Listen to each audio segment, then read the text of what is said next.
Hello everyone, just getting started in a second here. Hope everyone's well.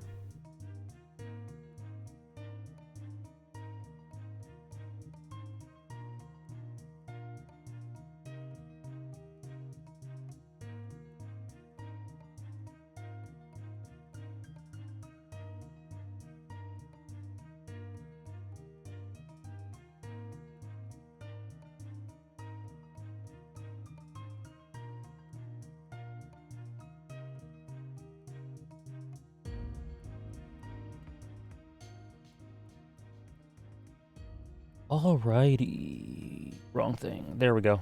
How's everyone doing today? Let's see what we got. Xenon, Zero, Jiro-sama, Spirit Noodle, Dragonite. Hope you're all doing well. Takrieli, first time chatter. Thanks for stopping by. Dark Kebabs and Aburai and KK. And Hevi Storm. So who's the best pro tag and why is it Celis share? Fair enough. Spoiler alert, Celis is on this list. Tanik, how are you? Davinator, how are you? Hope you're doing all right, excuse me.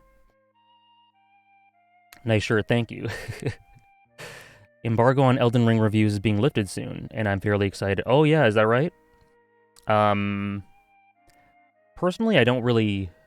I don't know, I don't pay too much attention to reviews, but I expect them all to be pretty damn good. Elden Ring, yeah, so I just wanted to show this off for whenever I start the Elden Ring streams, but today is FF7 day, so. How's everyone doing?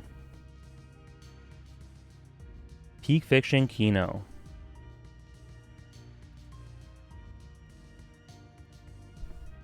So today, one thing I want to show you guys is that I added just a couple donation, or these goal incentives. I just added a couple more. Megalobox Nomad, these are transfers from Patreon, and the House in Fata Morgana for just extra incentive goals. But yeah, that is not the focus of right now. This is the focus of right now. I just woke up, bro. Zelda beat my ass at 4 a.m. The 86 one? I'm doing well, Turtle Man, thank you. Elden Ring indeed. Where do you get Hunter x Hunter clothes? I need the drip. I got this from... what's the website called? Hypeland? I'm pretty sure I got it from there. Either that or it was a gift. Until it becomes your catchphrase. I say oh boy enough for it to become my catchphrase already.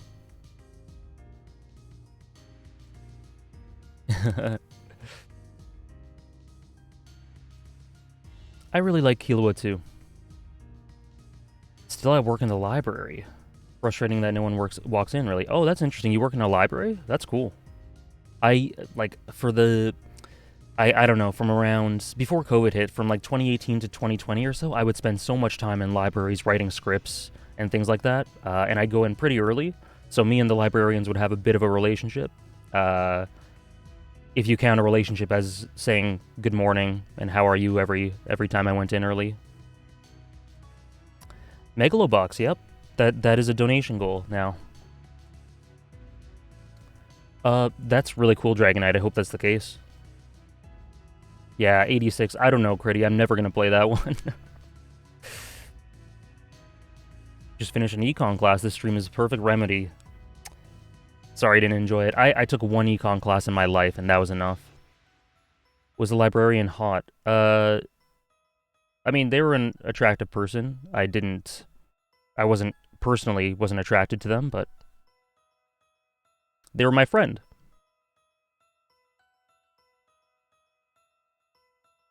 Local library.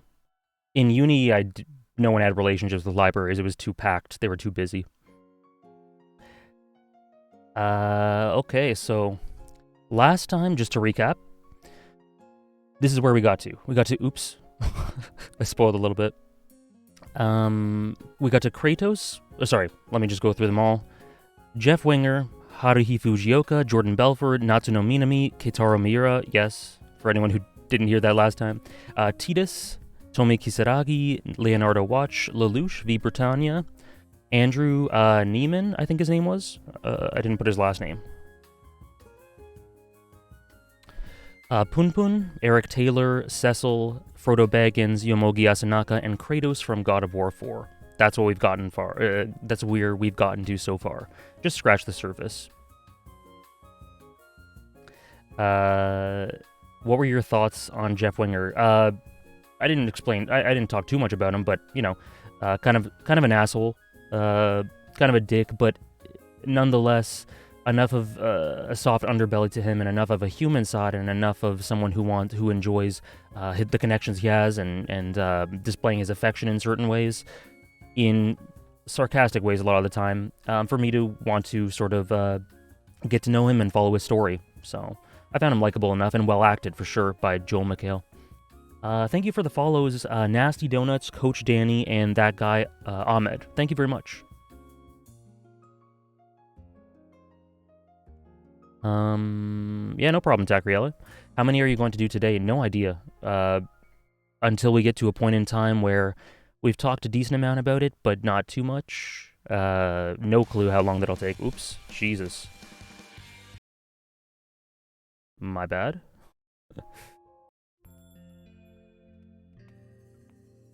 What do you think of Demon Slayer? Heard people saying the anime is being carried only by the animation and not the plot in general. I enjoy it. I enjoy the anime. Don't have a ton of things to say about it, but it's presented really well. I think the production values are, like you mentioned, pretty through the roof. And, you know, it's got enough going for the story for me to watch it every week. And I read the manga prior to this, so I generally think it's pretty enjoyable.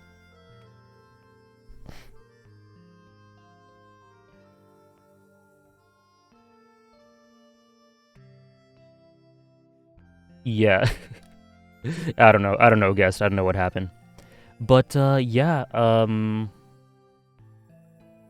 if no one has anything else to ask about these ones, we can just continue. We can just continue, no problem. But yeah, I know some of you might not have been here on on Sunday when we went through them at first, so figured I'd give a chance to talk about it. Yeah, okay. Oh, sorry, in the honorable mentions, Chihaya, Arya Stark, Harry Potter, Ei Sekigahara, Jiro Kurube, Takatoshi Hijiyama, SpongeBob SquarePants. So funny to see SpongeBob there. Leonard from Memento, Watashi, Detective Mills, Neo, Joker, Teddy Daniels, Peter Parker from the Sam Raimi trilogy, and Yusuke Urameshi.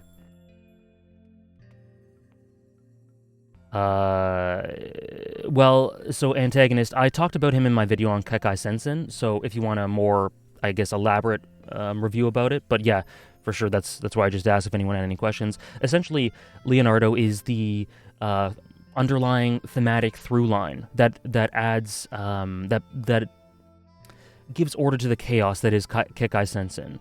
Without the sentiment of his motivations, his heart, how he interacts with the world, how he interacts with other people, what he wants out of life, I don't think that the story would have any semblance of coherence, personally. He gives order to the chaos, he is the heart, he helps to bring forth the themes that the story is conveying really well. Really, I really appreciate him for that, and he's just likable. He's just extremely likable to me, in both dub and sub, in my opinion. The song right now is called Feeling at Ease from 13 Sentinels. Thank you for the follow, Shadik?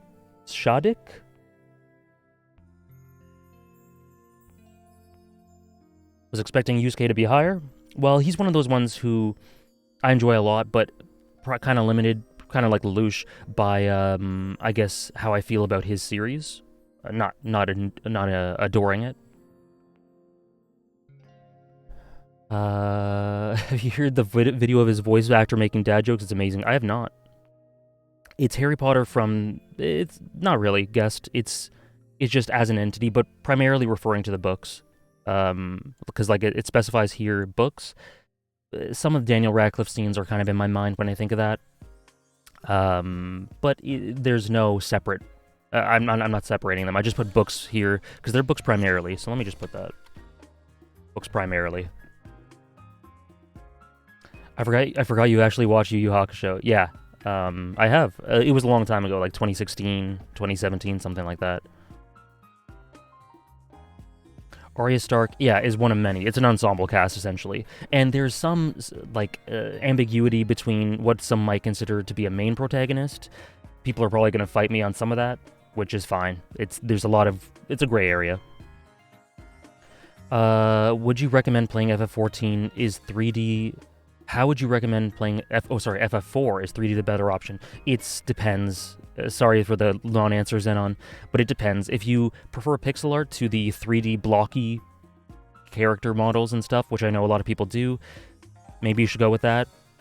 But the voice acting is genuinely very good. I think it's pretty well directed too, even if you don't like the character models.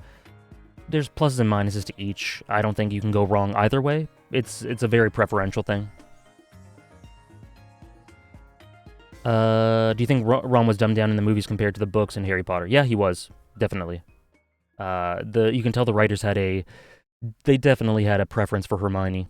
Let's get Tony Soprano in the top 80 at least. You know what? I'm going to spoil right now. He is in the top 80.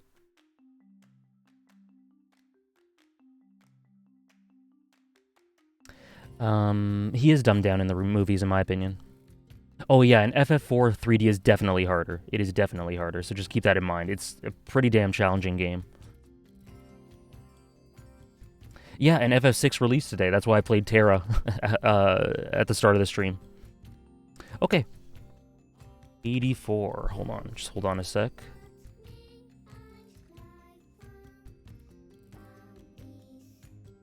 And we can continue. Okay, good thing we got Andres in chat here.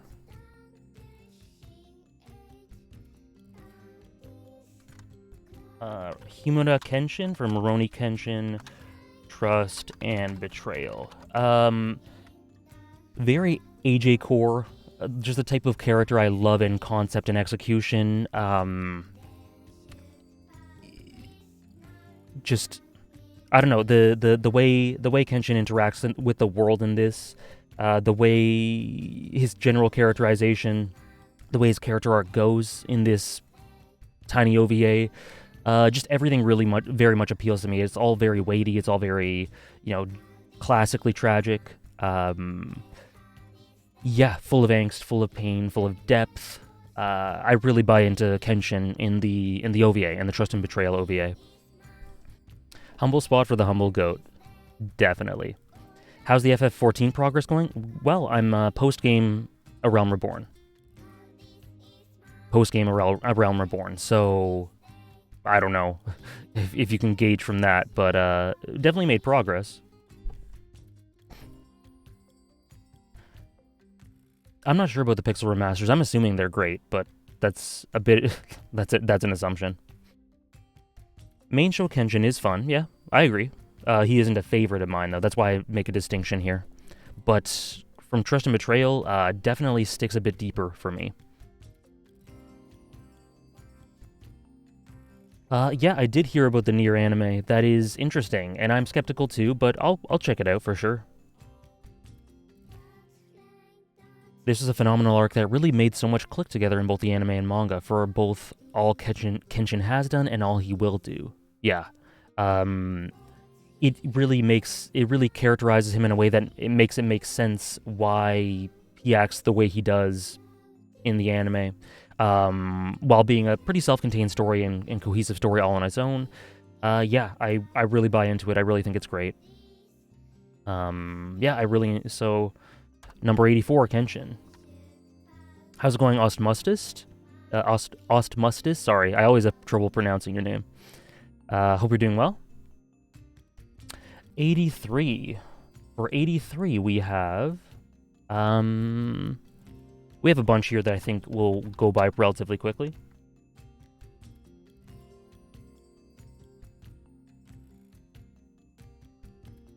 It reminds me of Gintoki, but Gintoki is scattered like puzzle pieces until you get the full picture. Yeah, I do agree with that. I do agree with that. Definitely similar in structure and approach. Hey, Samurai Fruit Punch. It's going well. It's going pretty well. I slept decently, and we're talking about some of my favorite characters of all time, so I cannot complain. Hope you're doing well. Pretty sure Gintoki is based off of Kenshin. Wouldn't be surprised if there was inspiration there. Like I said, like Antagonist said, plenty of parallels. So yeah, 83 Smile from Ping Pong the Animation. Mr. Skimoto. How's it going, Thousand Arrows? So Smile, brilliantly voiced. Well, I think the dub's actually quite good too, but I'm thinking particularly of the sub. And so for me, what's interesting is that Smile is actually my third favorite character in Ping Pong, behind Kong and Peiko. So he doesn't steal the show for me, but he's a great foundational protagonist, if that makes sense. Sort of the platform that a lot of the great moments can bounce off of, while having very distinct attributes himself, of course. But I appreciate him kind of mechanically and thematically for what he does, just as much as I do for in terms of characterization. And so, yeah, without getting too much into it, because of spoilers, obviously, I just think he's really great at sort of displaying the sort of realistic perspective, realistic approach that can be taken with regards to sport and passion and lack of passion and just general emotional wanderlust in life. Appreciating the robot mechanically. Yeah, how's it going, Vero? How's it going? It does. It does have a good antagonist. Makoto Skimoto. Correct. Yeah, Dragonite, like it says on the notification, every Wednesday is FF7. We're just gonna go through some of this first. How's it going, Jotaro? What makes a protagonist good to you? This is a very general answer, but it's the most accurate way I can describe it. A protagonist being good to me just simply means they have to significantly benefit the story. It's very contextual. That can happen in a ton of different ways. That can happen, like, through any number of functions. Just significantly enhance my appreciation for the story, and that's basically it. That's basically it. This can happen in so many ways. It's a very flexible requirement. Yeah. Sorry if that sounds like a cop-out, but that's essentially the long and short of it. Funny you say that, Nasty Donuts. Nasty Donuts says you should try an antagonist list in the future. Right now, Jotaro, just go back a few minutes in the VOD. Essentially, just very my type of character. Very classically tragic. Very angsty, very emotional. Serves a great foundation, but also self-consistent and cohesive and complete arc in Trust and Betrayal. So with regards to what Nasty Donut says, that is a donation goal right now. When people sub or donate, they can put the money towards something, and if they put it towards this stream idea, the top antagonist ranking, then I'll do it. I'll put together at least top 100 list, and yeah. Speaking of which, guest just subscribed. Thank you very much, guest. Would you like to put that towards any of these goals? Yeah. The title doesn't say, but it says it in the notification thing. Dragonite. Sounds good. I update this after every stream, guys, so the percentage will go up after this stream once I get it all together. So 1 sub to the Antag list. Sounds good. But yeah, we're 22.5 now, more than that percent fulfilled there. So once that's done, I'll do that. The Zeke video is the other one that got a lot of subs. 25% done that one.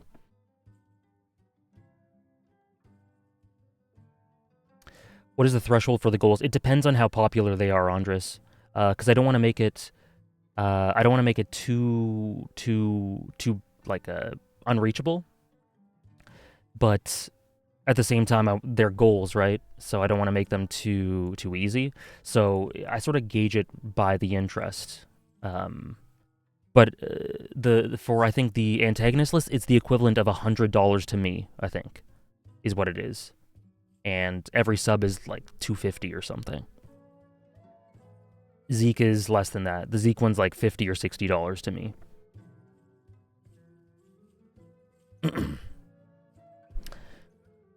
Oh, glad to hear it, Batman. It's a fantastic panel. Ace Attorney is hopefully based. I hope I enjoy it whenever I get to it, whether it be on screen or off. But yeah, sorry, Smile. Yeah, like a great foundational platform fulfills a mechanical role in that way, while having a very emotional sort of breakthrough arc of his own. I don't know, he just does exactly what the story needed him to do, and I really enjoy him. He's one of those in the upper echelon of sports anime manga characters, I guess you could say.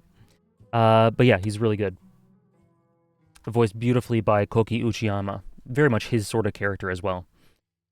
I have not Samurai Fruit Punch. I have not played that. I've never heard of it either, actually. So sorry, number 82. What do we got for 82? Oh, okay. This is another one. I'm not going to explain this one at all because we've talked about 13 Sentinels, but this is yet another protagonist from 13 Sentinels. Aegis Rim, Shu Emaguchi.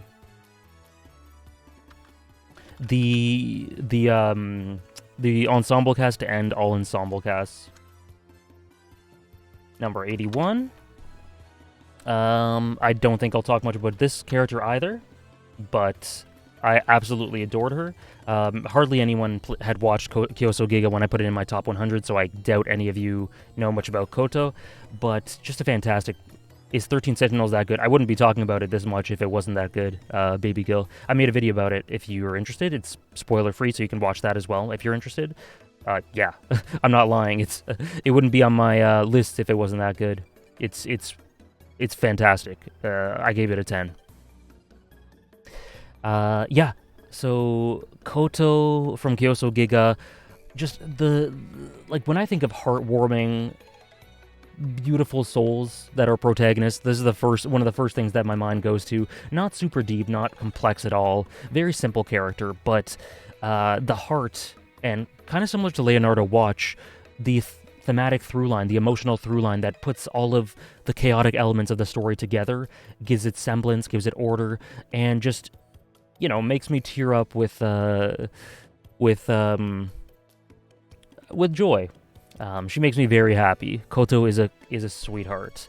Let me see if I can just pull up a picture of her just so you can see what she looks like. Actually, I have it here.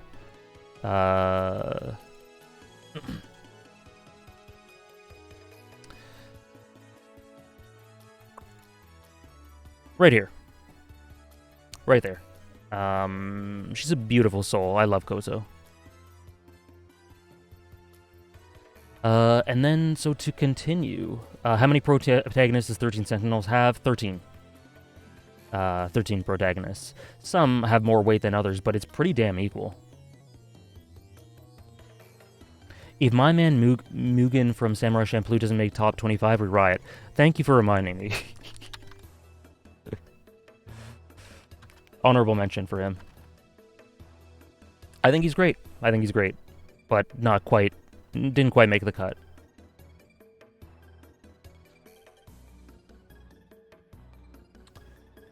Oh, glad you enjoyed it, Abe.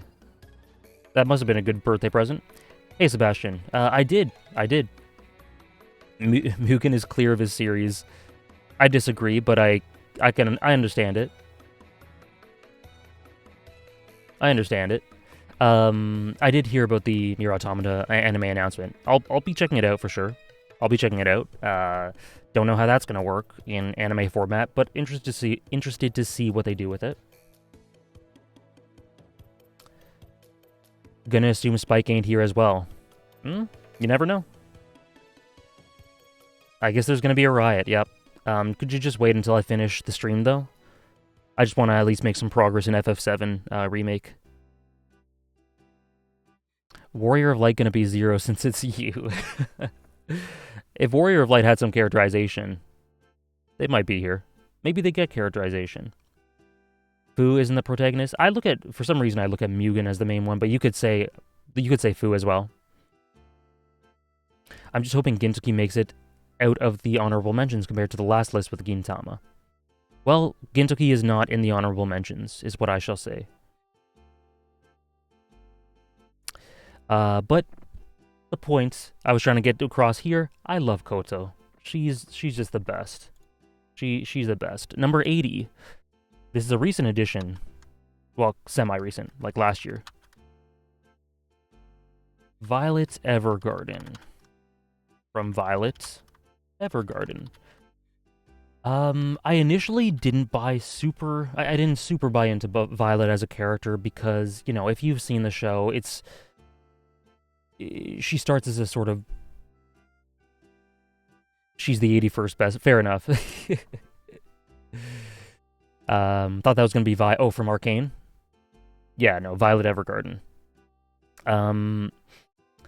Yeah, so she's very much sort of this blank slate to start off with, as a vehicle for themes, but as well a very human character where you very much understand why she has this role and why she is the way she is. Extremely sympathetic. Some people think of her as very bland, and I guess I can see where they're coming from while completely disagreeing. The voice work for her is phenomenal. I'm talking sub. I forget the name of the actress. Mikasa's voice actress. What's her name? Yui Ishikawa. How did I forget that? So good. Adds this complete element of emotionality and heart to it for a character that many view as inhuman. Just completely from the start adds that subtle element of soul and humanity to her. And her journey throughout this is just general terrific progression every episode, whether it be subtle or huge steps. Her growth is really easy to get behind, very well done, and exactly what the story needed it to be. Very contributory to the themes. Probably Rei, Jotaro. If Barry B. Benson isn't number 1, I'm disappointed. Don't know who that is, so you're going to be disappointed, I guess. Sorry about that, Drew. Very sorry. And yeah, a lot of, straight up, a lot of the presentation of Violet really helps enhance her. So the Kyoto animation, just general direction, use of music, all of that is definitely contributory to this to a large degree. I just talked about that a second ago, Samurai Fruit Punch. It's interesting. I'll check it out. Not sure how they're going to do it in anime format. Just waiting for Zidane. You're going to be waiting a while, Zenon. Hopefully you have something to say about some of these. You know, as we get deeper and deeper, they'll be probably more recognizable for some of you, maybe? Oh, you just joined the stream? No worries. I swear I saw you earlier for some reason.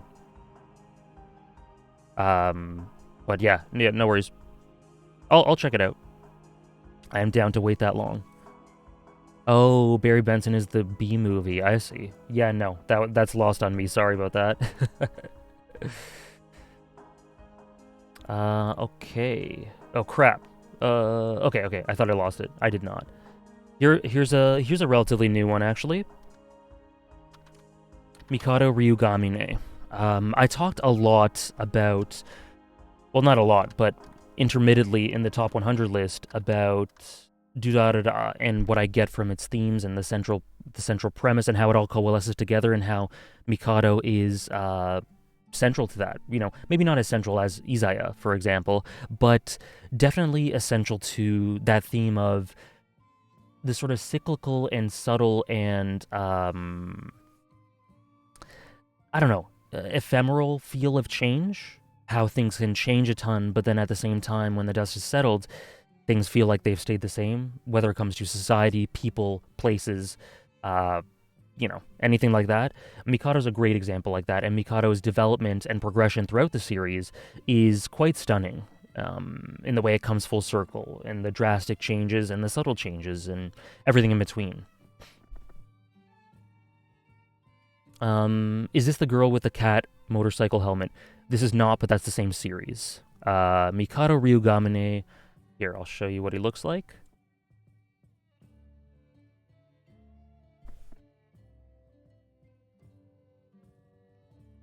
This boy. This boy right here.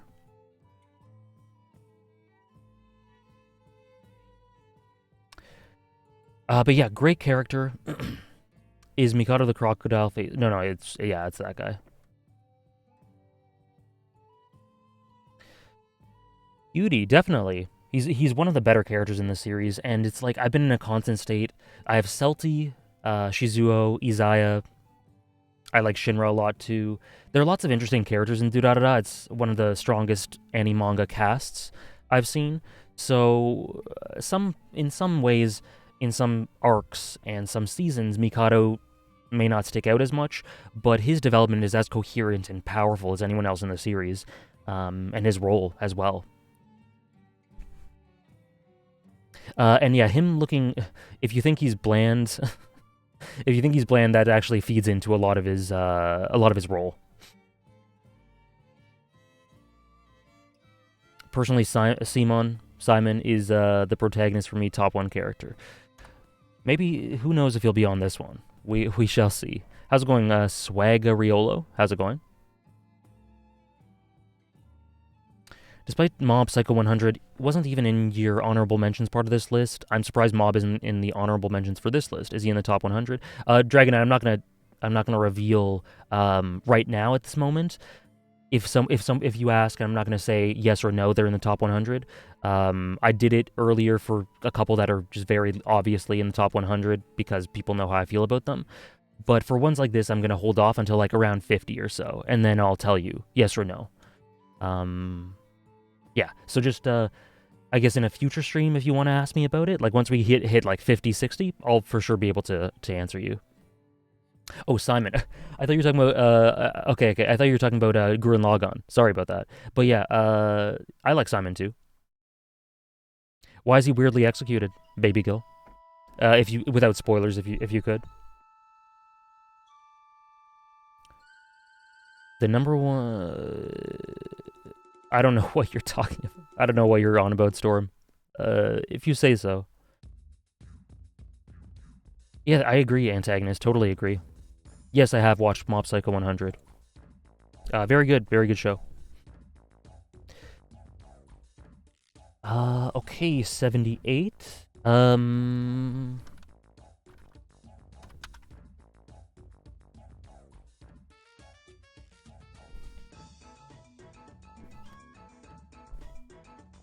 Miles Morales into the Spider-Verse. Just immensely likable. Again, the presentation plays a big part here. Just right from the jump, super likable, super, like, you can get behind his character immediately, in my opinion. His struggles, his human, like, drawbacks and insecurities, and this sort of coming-of-age thing he struggles to come to terms with, the sort of isolation he feels, despite outwardly being very sociable, very well voiced as well. His role in the story, his call to action, it's all fantastic. It's all stunning. Yeah, I heard Elden Ring. I mean, I expected it. Elden Ring was always going to have a huge score on Metacritic. The way Mikado is written reminds me of Gone in some ways. I sort of get what you mean, Shadow. Sort of the volatility and well, I'm assuming, but the way I see it, like sort of that volatility, and you know, you can kind of flick a switch, and things can go in one direction or another. He's again another character that's very pure, but again, like I've said, purity manifests in both classically light, and traditionally dark ways. So yeah, I think I kind of agree. This is crazy high. You don't. Why are you slandering my boys, Andres? Why are you slandering my boys and girls?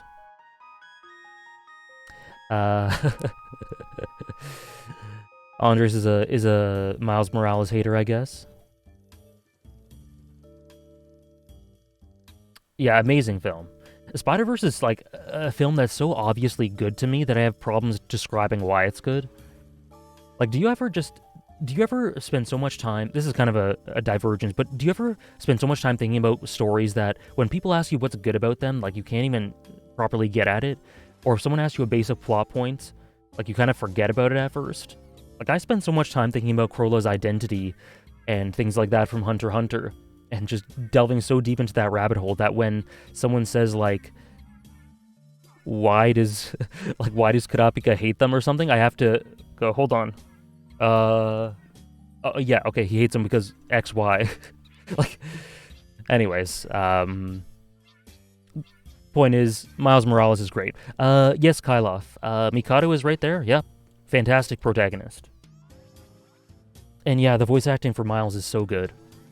Do you consider FF7 to have the best soundtrack of the FF games? I consider it to be one of them for sure, and arguably like I've said in my video on the series or on FF7, arguably the soundtrack in FF that has the most appropriate soundtrack for the story, the best at accentuating those moods and the setting and the scenes.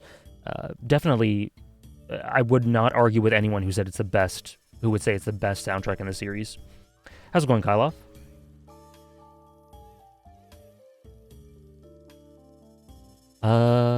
Yeah.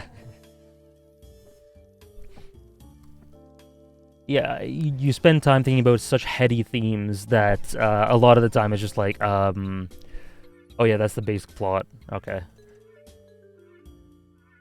Have you watched No Way Home, and where would you rank that in your Spider-Man movie list? I've not watched it. I want to, though. But the thing is, I haven't watched any of Tom Holland's Spider-Man movies at all, except for The Avengers, if those count.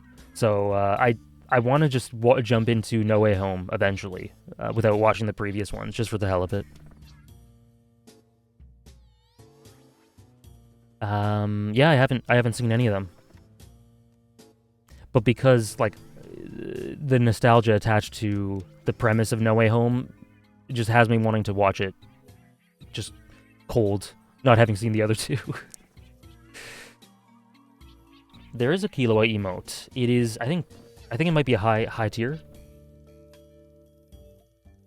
Hey, Suspect Spine. Hope you're doing well too. Glad you could stop by. Oh, that sucks, Kyloff. I hope, I'm glad you're feeling better now. I don't know if I've ever gotten COVID. I might have easily gotten it and just didn't know, but I've never felt sick since it all started, luckily.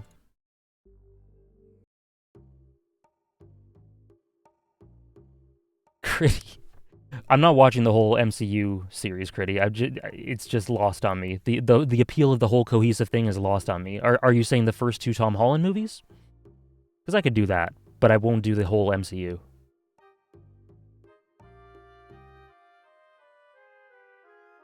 Eventually, Tier 3 will become available. The AG immune system's too strong. I do eat my apples. I did not see the whole list of your favorite stories. Is there Shawshank Redemption? You can do this, Lock and Joes. You can do exclamation point top 100 like it says in the title, and my top 100 fictional stories list will be right there. So there's a link right there. You can take a look. But it's the defining work of the century. I'm not interested, Critty. I'm sorry. I'm not interested in all of it.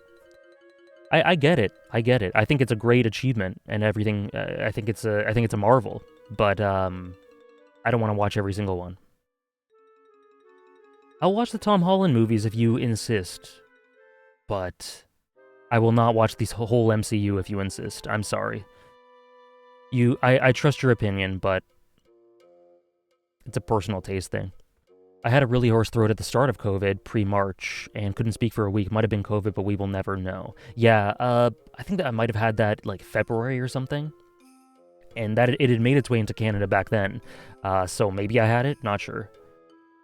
But since then, I don't think I've ever had it. If I have, I've been totally asymptomatic and passed it on to my family, and they've been asymptomatic. It's just been an asymptomatic chain. Mask up, by the way, in case it wasn't obvious. Samurai Fruit Punch, maybe DS E-Ray. 50 channel points, 50k channel points for all of One Piece, and he doesn't want to watch 20 Marvel movies. I don't have time, Critty. I don't have time. You know what? We can make that a channel points goal. We'll make it a chance. Points. Well, why not? We'll do it right now. We'll do it live. How many should it be for me to watch the entire MCU universe? Fine. We'll do it. We'll add it in right now. I watched the whole MCU franchise. Enter amount? What are we saying? 500k per movie. 10k per movie? So as not to force you too bad. So 10k per movie. How many movies are there? Someone please tell me. 1 billion. 100 points. No.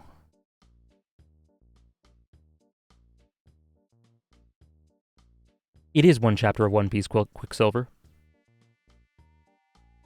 Maybe Nier will rise in the rankings after the anime announcement. Possible, but I don't imagine that it would enhance my opinion of the story, which is so tied to video game storytelling. So I would say it's a long shot, but possible. I have not watched Watchmen. There are...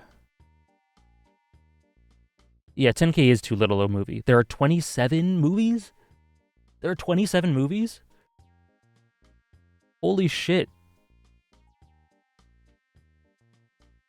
27 movies. Oh my... Critty, you're insane.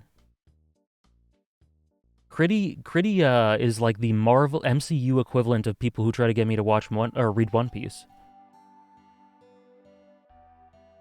I'm kidding. I'm kidding, by the way. I don't know why you're so eager to inflict such pain upon yourself. They're not painful. If I think they're shit, I'm not gonna force myself through them.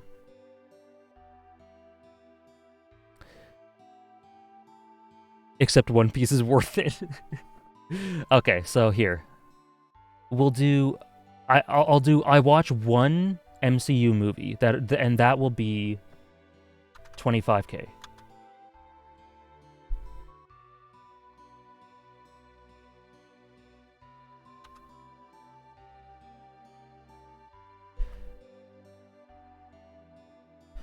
And that will be 25,000. Oops. There we go. It should be there now. It should be there. Too little? Everybody probably has that much right now. It's 25k for one movie. What MCU movies have you seen so far? All the Avengers ones.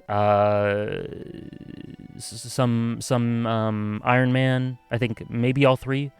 One Captain America one Thor one. It's very scattered. There's 27. I've probably seen 8 to 10. Yeah, I haven't seen I don't think I've seen Guardians of the Galaxy. If it is, I completely forgot about it.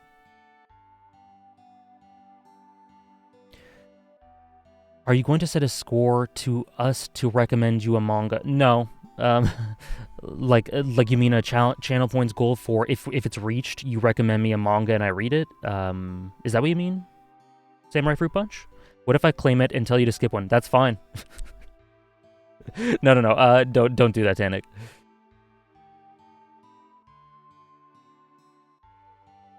Hydrate, gotcha. No, I think 25k is fine. They're just movies. I mean, honestly, if you've seen those, I think you should be fine for Homecoming. I think so too, but I'm being told to watch the MCU, so I can add a channel points incentive, no problem. Yeah, FS 3k points.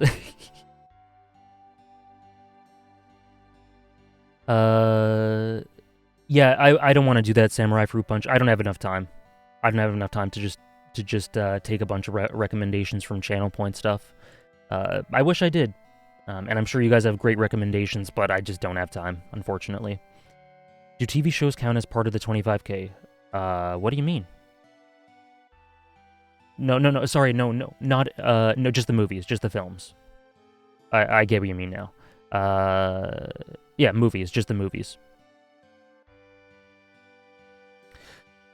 Favorite mangaka? pick one between Furudate, probably Furudate or Miura, or Isayama, or Togashi. Anyway, sorry, we got sidetracked. We're on 77, correct?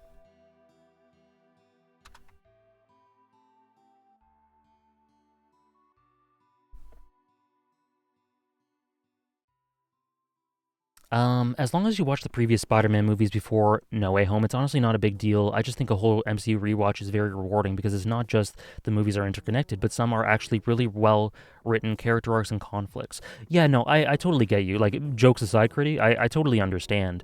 Um, it's just I had seen enough of the MCU to know that it's something I would generally enjoy, but not feel invested enough to want to be interested in following the whole saga.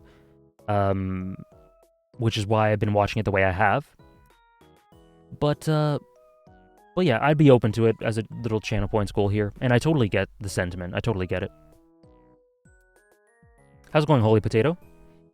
These madmen want you to watch the Marvel TV shows on top of the movies. Yeah, I'm not watching the TV shows. That's not happening.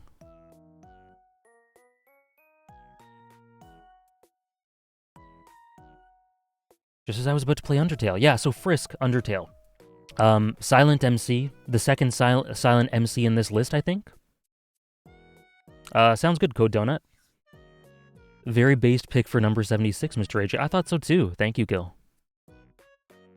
Impressive how you can get who they are and what they're supposed to be able to have them do anything, and everything's still in character. Yeah. Oh, for 77. I thought you were making a joke. Yeah, so Frisk is directly, in my opinion, indirectly characterized really well through the interactions he has with other characters.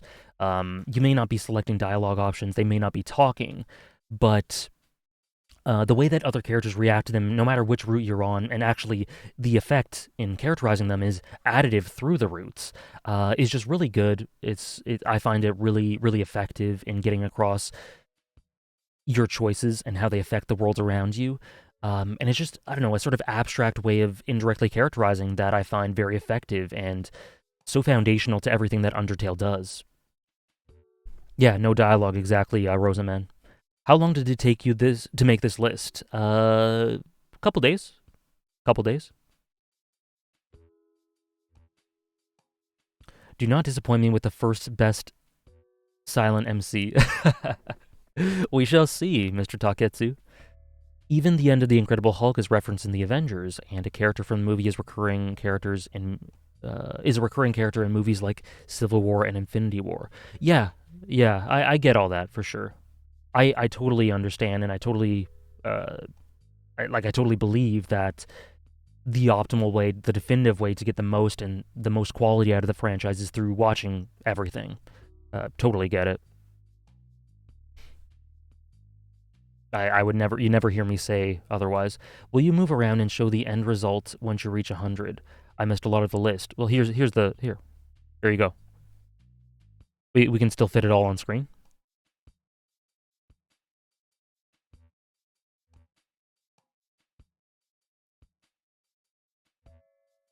Oh, okay, gotcha. I got you, Gritty. So yeah, who is... Someone asked that. Sorry, yeah, so Code Donut. This is everything we've done so far. No, we're going from least favorite to most favorite. So, okay, 76. Here's an interesting one. Another silent MC. The third one here. Link from the Legend of Zelda series. This is encapsulating every incarnation of him throughout the games. You know, they are different people. They're different boys. They're different men. Whatever. They're different people. But I think there's definitely a thematic, again, like I'm using that word again, thematic through line. The entire series, every reincarnation. I think there's a very thematic narrative through line throughout all of them that makes it so that I can makes it so that I can fudge this a little bit and cheat a little bit and say that the entire series, Link throughout the entire series is one of my favorites. But so Wind Waker Link is the most expressive. I think Twilight Princess Link is, if I had to pick a favorite, my favorite because of his relationship with Midna. Breath of the Wild Link is my favorite for how they explain the context of why he is the way he is, his personality, his characterization. Skyward Sword Link is very endearing too. Majora's Mask Link is maybe my second or third favorite. Third best silent protagonist, Hero of Light specifically. Fair. I think I know who one is. Wind Waker Link, facial expression, yeah, that's what I mean by the expressiveness in Wind Waker Link. Twilight Princess Link is a hero of, yeah, I love him for that too, Sebastian. So, essentially it just comes down to the consistent reincarnative role that is consistent across all these iterations of Link. They're different, you know, they're presented differently, they have different personalities, but they're all, like, all the ones I'm thinking of are expressive enough. I'd say that Ocarina of Time, out of the 3D Zeldas, is the most basic, just has the least amount of things going for him. But everything after that, for me, is a genuinely very solid main character, especially when it comes to silent protagonists. They all add something different, and, no, Andres, he's the hero of time for the role he plays there. Is the chosen undead on this list? Yeah. You know, I don't know how to characterize the chosen undead. That's a bit beyond me, personally. Whoops. My bad. Not sure how I do that one. But hey, maybe I can unlock something in my brain that'll allow me to see what you see. What are your thoughts on Masayomi and his dynamic with Mikado? I'm asking, since I have no idea if you mentioned him when talking about Mikado, so if you did, I can just watch that part of the stream later. If not, the question remains. Okay. I think it's great. I mean, I don't want to dive into spoilers, but I think it's really good, and I think it plays several different roles. You know, there's a sort of comforting element to it. Then it becomes a sort of stimulus to get Mikado to you know, break out of there. Sort of. I like the dynamism of it. While the complexion of it changes throughout, I think the core of it is very. These kids know each other, and I find that very endearing, and it's very genuine. I like it. Gotta watch the VOD video vids. I have, actually. I guess I gotta refresh. No, there are no... sorry, so like I said before, I'll wait until I get to like 60 before saying yes or no, but I'm gonna make an exception here. I said there are no Soulsborne protagonists here. Sorry. Will you upload the stream on YouTube? Not sure. The top 100 stream's going on YouTube. I'm not sure if this will.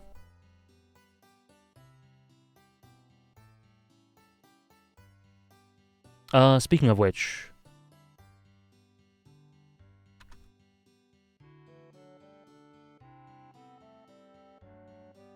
another silent protagonist in my honorable mentions. Chrono Trigger. Chrono from Chrono Trigger, excuse me. And then here. These are all the same tier. Yeah, sorry. I think once we get to here... once we get to Mikado, we're in a new tier. So we'll do another color for this. Yeah, that looks right to me. And then here we have... a trio of silent MCs. I saw you uploaded the top 10 stream in place of one of your FF7R streams. No, I didn't, Andres. I didn't at all. You just missed the FF7R part, and it would take far too long to render the whole, re-render the whole thing, so I just uploaded the whole thing. Okay, so yeah. Hey, Elijah, how's it going? I don't think I saw you in chat earlier. If I missed you, my bad. At what rank are we taking bets? I'm feeling lucky. I think we'll start around 50. Because when you're deducing... or we could start earlier if you guys really want. We could do it if you guys really want. I don't know. but it's very hard, like, between my 74th and 75th, 85th, 86th, like, it's like, how arbitrary is that? I just felt like it might have been kind of pointless. No one would really want to bet for that. So yeah, sorry, Chris Deltarune. So much potential in this, again, silent protagonist. Again, a lot of indirect characterization, but done in my opinion, a slightly more interesting way than Undertale, particularly through how Andres just said here, the Spamton fight, the super bosses. And like, there's throughout when you go throughout Deltarune, there are just so many little touches that make you wonder about the exact role of Chris in this story, and his agency, or sorry, and their agency or lack thereof. What's going on here? Why is Chris acting this way? Why is Chris suffering? Why is Chris looking on in desperation? What's going on? It just keeps you. It's such a great hook for the rest of the future parts. Essentially, that's the utmost hook for me for the rest of Deltarune, understanding Chris's role in all of this and how Chris will react and how they'll progress from here. It really gets across this feeling of being restricted, and again using the medium of video games to that end in a really interesting way. And yeah, I just think it's super conceptually thought-provoking, just really good. Cool, Elijah. But you get his whole lore from the town and the weird things he does. It feels so personal. Yeah, sorry. And yeah, in addition to what I said, like what Andra said, in the real world, through the stories you get from other characters, like what's her name's dad? Not Susie's dad. What's her name? Oh, what's her name? The sheep girl. Noelle's dad. Yes, exactly. Thank you. You get lots of little details about Chris, through dialogue, through people like Noelle's dad, to understand what they're like. And that part of it makes you feel very close to them, makes them feel very human. But then in the other worlds, they have a totally different role, or not that they're not integrated, but it adds a whole different side to them. They're just such a fascinating conceptual character. The rest of Deltarune definitely has to be my most anticipated upcoming work. Yeah, definitely one of them for me. Now's your chance to be a big shot. Yeah. Notably, the first super boss whose name escapes me, they consistently say, if you look at them as reflections of the main character, I think it's very notable that they consistently say, the boss, I can do anything. Again, that idea of freedom, the idea of agency. They consistently say through that fight, I can do anything. And I find that really interesting. Deltarune's so good. Deltarune is so damn good. Can Kurapika count since he's the main role in York Nuance and Session War? No, Kurapika is not. I don't think Kurapika is the main protagonist of Hunter x Hunter, so he's not on this list. But I love him.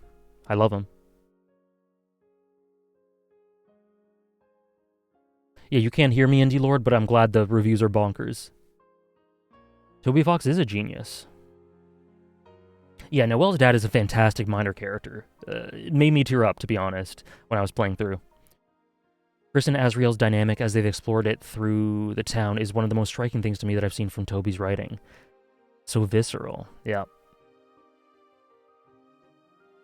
Glad to hear it, Burgle King. Glad to hear it. Thanks for stopping by here. And thank you for the follows, I Am a Possum Queen, and Code Donut, and True Superfly. Thank you for the follows. It's going to be a 10 out of 10 by the end. I hope so. I can definitely see that being the case. Jevel, yeah. Jevel's own faux freedom with his idea of you guys are locked inside, past my door is the outside world.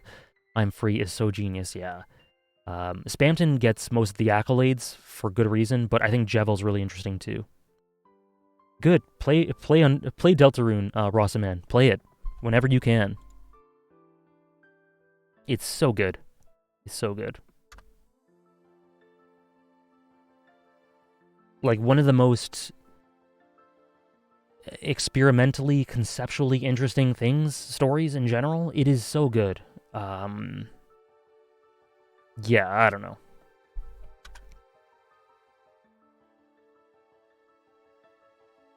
They're both wonderful. Yeah.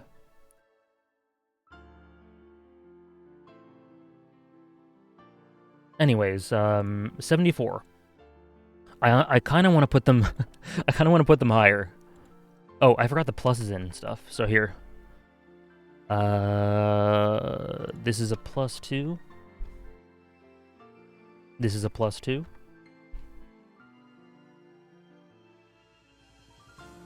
I think that's good. Yeah, that's good. 74. Oh, we got a... Thank you for the 100 bits, Thomas. The Batman, once again. Thank you for your consistent support. Anything you want to put that towards?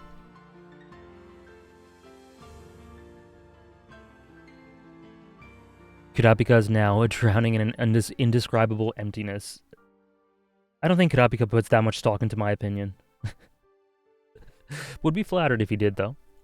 Deltarune's chapters are clearly a long paper trail to something really special. Totally agree. Definitely agree. The Queen is so funny. The Queen is one of the most hilarious fictional characters I've ever seen. The Queen is so... Oh my god. I love the Queen. So good. Megalobox video. You got it. You got it, sir. Okay. Sorry. The plus means like what we say. What it says right here. Ascending. So every time I think about this character, in this case, this character, I grow an appreciation for them. So they have upward momentum. My appreciation for them at the moment is on an upward trajectory. So they could rise in spots in the future, or even if they don't rise in spots, I just continue to love them more and more. Is what that means. Evangelion characters on here? Not so far. But there's only one possible Eva character who could be on here. And then here we go. Don't know how many of you guys will be familiar with this, but I couldn't decide who the main protagonist of this was. So I did all 3 siblings, the Takakura siblings from Mowaru Penguin Drum. I never watched the 2nd season of Megalobox. Is it worth? Yes.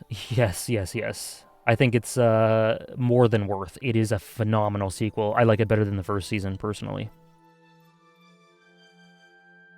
Sorry if this is some... Dragonite. Sorry if this is something that's been addressed already. You think the other top 100 VODs, the complete edited thing, will be up within the next few months? Within the next few months, sure, yeah. Sure. Definitely the next few months.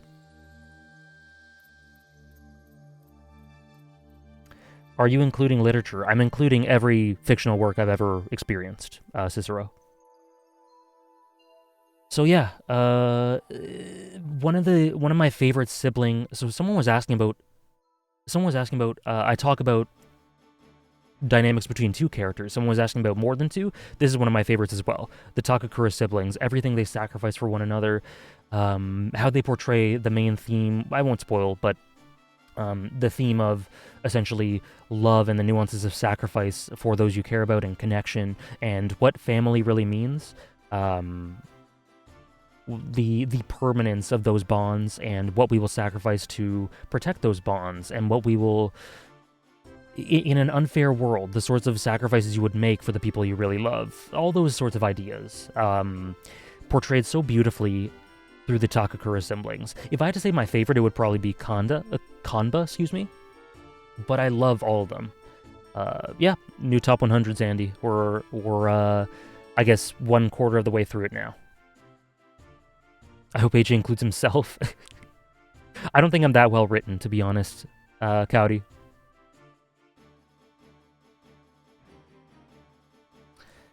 Yeah, Himari is beautiful, a beautiful character as well. Everything about Himari and the way that she... Holy shit, we just kind of got a uptick in viewers. Welcome in, guys, welcome in. We'll be doing the top 100 for a little bit longer, for sure. Like, kind of symbolic in a way, but also... She's one of the biggest personifications and representations of one of the main themes in the story, aside from a different character. You probably know who I'm talking about, who is essentially the personification of the theme. But yeah, just really well done, as well as being, you know, having flaws, having drawbacks, having human nuances, and all of that. We might even see Joe from Megalobox later on in this list, methinks. We shall see. We shall see. great theme for this. Thank you. The ending of Kamba's arc was phenomenal. Totally agree. Probably my second favorite character in the series. Second or third. Your voice actor's pretty good, though. Thank you. No one's asked me to do the Channel Points YouTube thing, which is something I'm vaguely grateful for, but it's still fun when people ask me to do it anyway. Sunday was hilarious. Joe Yabuki in the mud, though. I don't know. I've seen like 2 episodes. I can't really judge, but do you like him, Critty? I know your thoughts on the series in general, but as a main character? Or main protagonist? Curiously, I feel like quite often the protagonists are among the weakest characters of the franchise. In games, they are often intentionally left empty for the character to fill, and in general, they are usually filled with an insane amount of heroism and willpower to drive the plot. It's probably been asked already, but are you planning a top 100 antagonist? Yes, I am. It is it's a current goal. So when people sub or donate bits or money in general, they can put it towards me doing an antagonist ranking. And if it gets fulfilled to 100%, I will do it. But currently it's at, someone just donated for it today, so I think it's at 25% now. Actually, yeah, just doing the math right now. This is 25. This is 6. Does Moaru Penguin Drum have an ending? Yes, it does, absolutely. I genuinely don't know. You don't know if he's a good protagonist? Fair. From what I've seen, it seems like a volatile, bit of a volatile character. I don't know anything about the upcoming movie, Abe. Sorry about that. I'm not sure.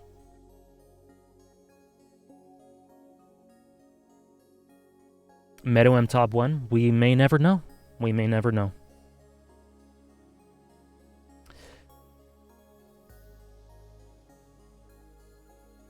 So we'll get to at least 70 today. We'll get to at least 70. The music, yes. Love Aerith. Well, thank you for this Burgle King. Thank you so much. Is there anything you want to put that towards from this list? Here, you can quickly take a look at the link if you need it. Have you heard of Witch Hat Atelier, by the way, AJ? Yeah, I have. Here and there, I definitely know what it is. Haven't really looked much into it. But yeah, Burgle King, is there anything you want to put that towards?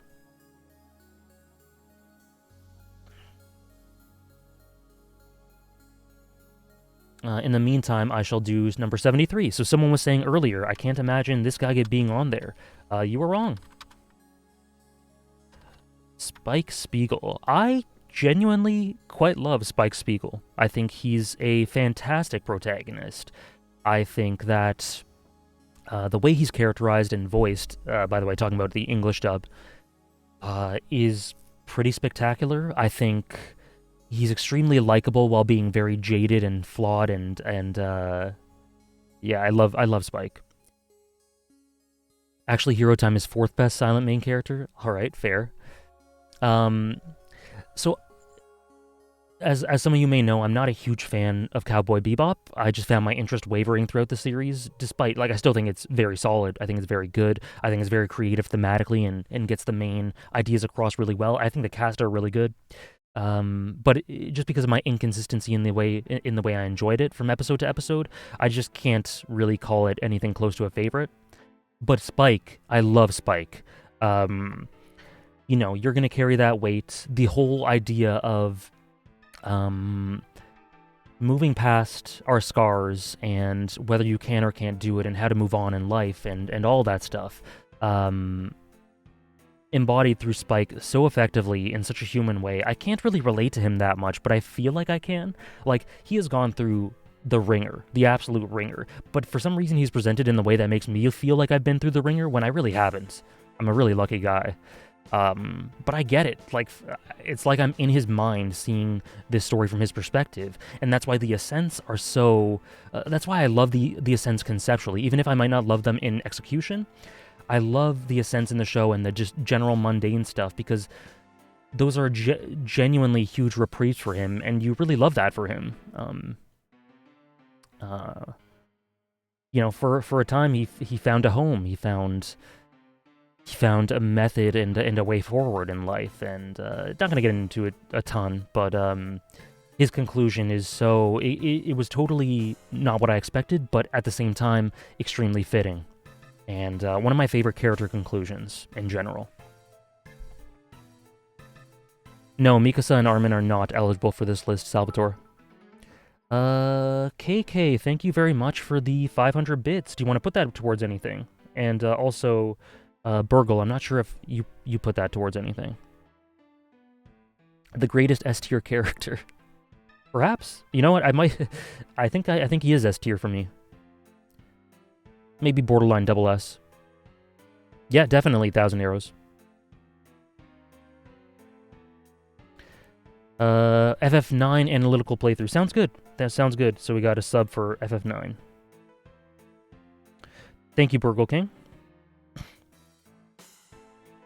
And we have 500 bits for... Have you said KK?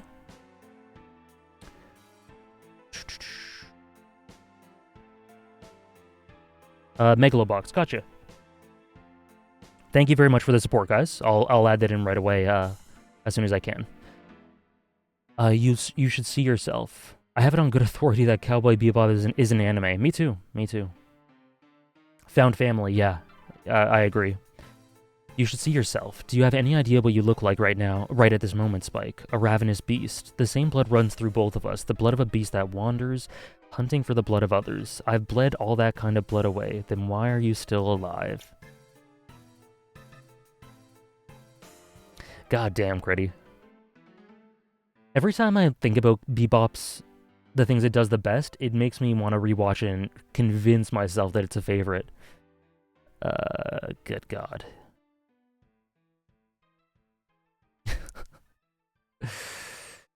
Are you going to make a video about Shiro Emiya in the future? No, I won't. Code Donut, thank you so much for the sub. Do you want to put that towards anything on that list? How's it going, Happy Messiah? I'm actually intrigued who's going to be number one, because I don't see it being gone, even though I think he will be in the list, but I don't know if it will be Hinata from Haikyuu. I don't know either. Oh, whoops. But yeah, Spike, you'll notice that in this top 100 list, there are lots of characters that are not in my top 100 fiction, but who are there because I love the characters themselves, even if I might not love the story. Spike, definitely a great example of that. Kratos from God of War 4 is another example. Where's the channel points reward for Bebop rewatch? It can't be. Tanik, I've done it like... I've rewatched Bebop 5 or 6 times. I've tried so hard. The only series I've tried harder to love was JoJo and Code Geass, probably. We don't know which A Song of Ice and Fire characters count as protagonists. Yeah, holy shit. Thank you, Quicksilver. Thank you, Quicksilver, for gifting a sub, a community sub. What would you want to put that towards? Is Izaya Orihara on this list? Someone asked earlier, is Shogo Makishima on this list? Not so far. Neither of them are on this list so far. Who knows if they will be? This is going to be with Mawaru Penguin Drum. Fair enough. If you try to love something, I think that's a great attitude to have. Jojo. Have you ever played God of War 1-3? I have not. I have not, Andres. Did you like the Bebop movie? I did. Quicksilver, you got it. Sub for the Arcane movie. And Code Donut's putting it towards the anti stream. Got it. Thank you, guys. I don't know. Yeah, guys, I'm gonna tell, like, eventually we're gonna reveal everyone in this list, so I'm not gonna spoil anything. Except for the obvious one. Someone was asking about Zidane from FF9. Obviously, FF9 is my 10th favorite work of all time. So, like I said, yeah, it's coming up. But yeah, 98% of the time, I'm not going to spoil what's coming up. Have you ever played the video game adaptation of Arcane? I have not. I've heard mixed things about it. Okay, 72. So I don't know if this counts for people, but I am doing it anyway. I don't know if 2B counts. Very appropriate for the announcement today, right? It's called League of Legends. How's it going, Joshua? Kageyama is not... I don't consider Kageyama to be a primary protagonist. If we do one from Haikyuu, it would only be Hinata. But you know how I feel about Kageyama, right? How many months has it been since you got on Twitch, and why haven't I found you sooner? I cannot answer the second one, but I'm glad you found me eventually. And I started a little over a month ago. Early to mid-January. Yes, Danio, I have heard that. I think you're the fourth person who asked me this stream. Don't worry about it. I'm used to repeat questions. But yes, I've heard. Very interesting. But yeah, so 2B. I don't know if people consider 2B to count as a primary protagonist. In that case, you could probably include 9S on this list as well. Hypothetically, you could probably count 9S as well. I agree. So 2B. Something I love in particular is just the general recontextualization of the way she acts throughout the first two routes, knowing what you... two routes. Knowing what you find out in Route C. The conclusion and how her arc, I guess, manifested towards the end was completely shocking to me, in multiple ways. And the revelations you get about her and the way you can then apply that backwards and understand what certain lines of dialogue she said, what they mean, why she said certain things towards 9S, why she acted certain ways. It's kind of a subversion of the classical, cold, robotic female trope, if that makes sense, and done to completely enhance the story, the characters, and the emotional resonance of these characters. Like, all the twists about 2B throughout this story made me feel so close to her as a character, made me feel immense sympathy towards her for what she had to go through. And I think the way she feels about these sorts of things speaks a lot about the human condition, which is one of the primary themes of Nier Automata, the way she reacts to these sorts of things, the way she looks at hope and cycles of violence and hate and just life in general, and how she wants to approach life and how she feels about connections with people in the midst of this world. Just a really brilliant character, and very well acted. Ishikawa, again, does the voice work in Japanese, and Kira Buckland does a great job in English. Fantastically voiced as well. Yeah, she's so great. She's so great at these characters. How are you enjoying the Twitch experience so far? I'm enjoying it a lot. I'm enjoying it so much. I hope you guys are as well. I'm enjoying doing this so much. It's been such... Sorry to just take a divergence because this was asked. It's just such a nice and refreshing change to be able to do something like this, because 5.5 years, I did polished YouTube videos, very formal, right, where I can't show my personality very much. And I intentionally did that because I wanted to put the stories at the forefront of those videos. But the only glimpses of my personality that people ever saw were in Twitter, or once in a while in those videos. So being able to share general casual thoughts with you guys is so much fun. And I'm just really honored that people are interested in stuff like this. And the video game streams, the viewers tick down for video game streams because people don't want to be spoiled, people aren't interested in the game or whatever. But the fact that there are consistently more than 100 people who watch these lists, these general talks and things like that, is very flattering to me, and I don't take it for granted at all. And I appreciate the support as well in terms of subs and follows and all that. So yeah, it's been great. I love Twitch so far.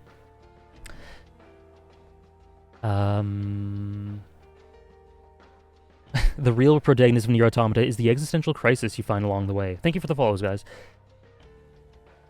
Nier Automata wasn't on top 100 fiction, was it? Oh yeah, it was. It was 16. It was right up there, number 16.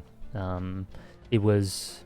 Again, you guys, you can do exclamation point top 100 as a command to look it up, see the list right there. Analytical playthrough of Nier. Maybe someday. Maybe someday.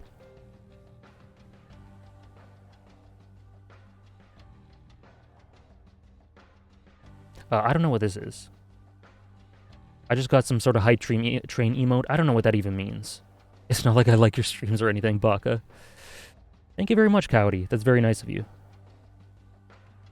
You missed the talk about Miles. It was very short, Sarah. Don't worry. It was just basically me saying I love everything about him, and he's the perfect call to action hero, if that makes sense. Glad you guys enjoy. Glad you guys enjoy them. Thank you. Thank you very much. Once again, missed the ones I wanted to hear. Curse you, sleep. Curse me for streaming too early. My bad. What's your take on Yu Yu Hakusho, and do you think it deserves its praise? Well, you can check. I don't want to get too much into that. But essentially, I think it's very solid. I think it's well presented. I think it does some interesting things with animation, some good characters. It's essentially like a blueprint, in my opinion, a messy blueprint for a lot of the concepts that Togashi would polish and improve and refine and perfect in Hunter x Hunter. So it's quite messy, but at the same time, I love the heart it has. I like some of the character interactions. I like the concepts. It's very solid shonen and very revolutionary in a lot of ways. I forgot the capital R, my bad. Blasphemy. I'm excited as AF to play Replicant and then re-experience Automata. Yeah, Andres, hopefully the redundancy isn't too much for you, but you played through FF14, you're good. You're good.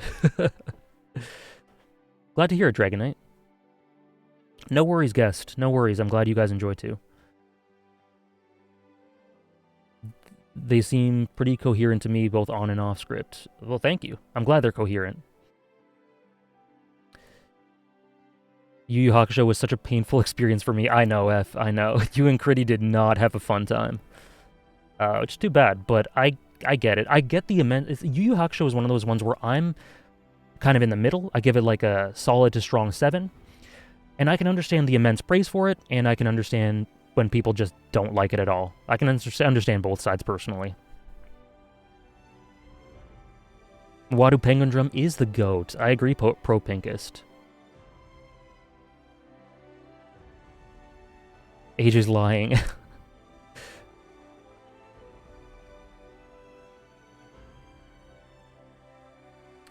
No problem, Samurai Fruit Punch.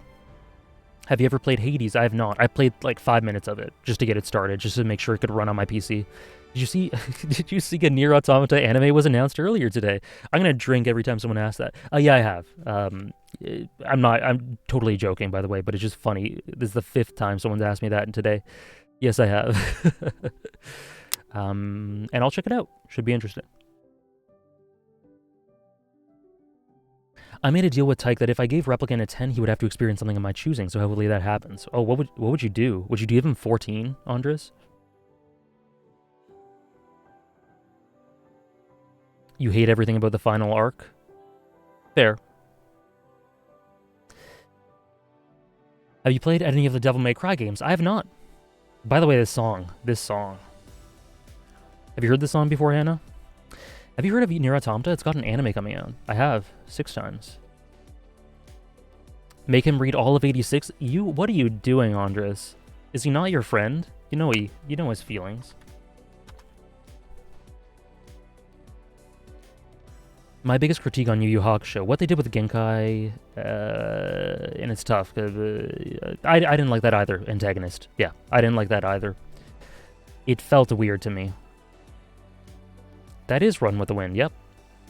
I started watching Yu Yu Hakusho with my sister, but it's taking us quite a while to get through. I'm just not invested at all and have minor problems with us already after not even 10 episodes in. I think I had too high expectations because I knew it came before Hunter x Hunter and that he refined a lot of stuff in Hunter x Hunter. Yeah, it's, like I said, it's very messy. I think there's a great amount of heart and quality in certain character interactions and concepts, and I think Yusuke's like a great protagonist personally. But yeah, it is definitely not refined and polished like Hunter x Hunter is.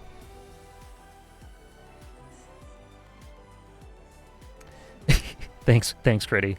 Sounds good. Yeah, I'm just about finished the list for today anyway. We're just gonna do maybe 1 or 2 more. So hope you enjoy your stream. Hope you enjoy the ending of Sekiro. Yuki Hayashi did indeed compose Run with the Wind. You're Tyke's biggest hater. Fair. Have you ever played Xenoblade 2? Yep, I have played it. I made a thread about it when I finished it. Theuzets? Sorry, I can't pronounce your name very well. But you could look that up if you're interested. Basically, it's a fun game. I enjoyed it, but definitely isn't close to being In my opinion, not close to the first one. Just my thoughts on it.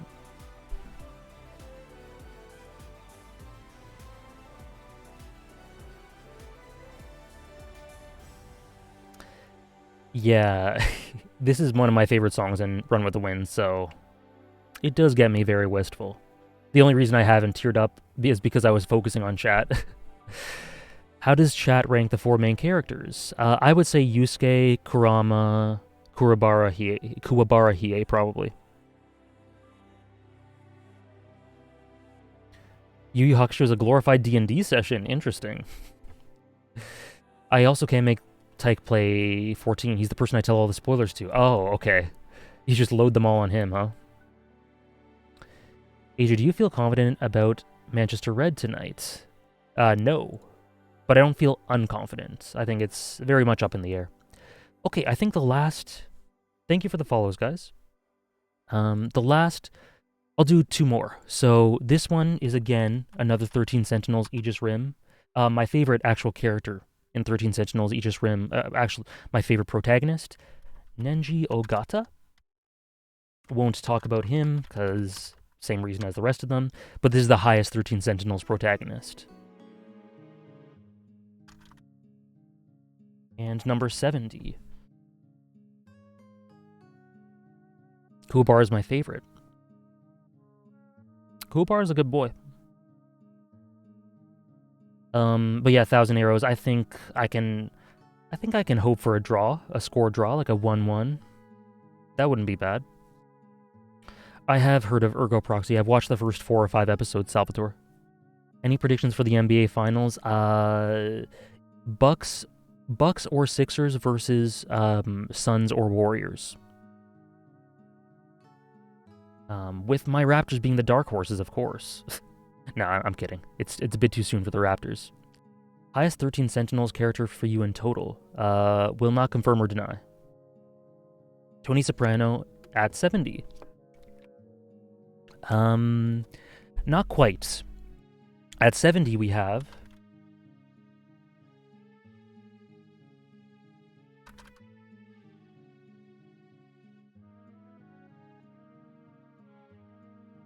Captain Jack Sparrow.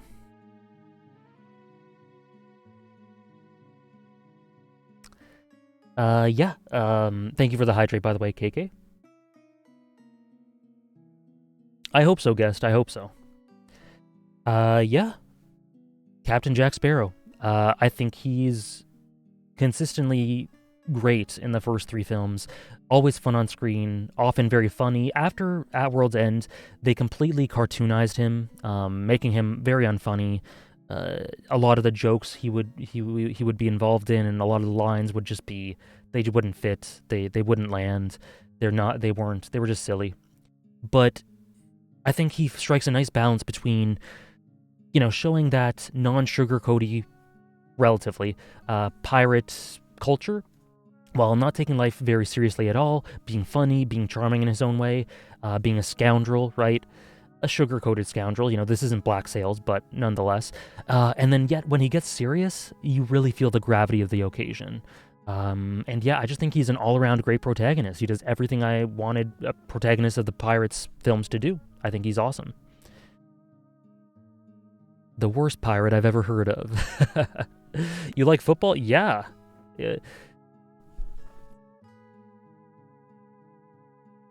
I got that thing on my shoulder, so I do. Been following football since 2004 or 5, so more than 15 years.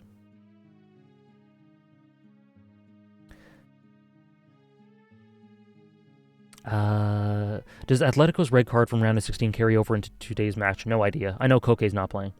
I'm surprised that he's higher than Miles and Spike. Well, I like his story more than I like Miles and Spike's stories. So that's definitely a factor of it. Higher ceiling just naturally as a result of that. What's the best club of all time and why is it Benfica? I'm not going to argue with you. Benfica's a great club. Benfica's a great club.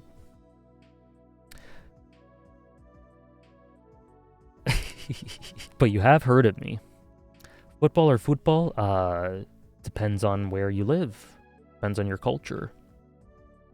Yeah, football as in soccer. Yes, sorry. When I talk about American football, I say American football or NFL.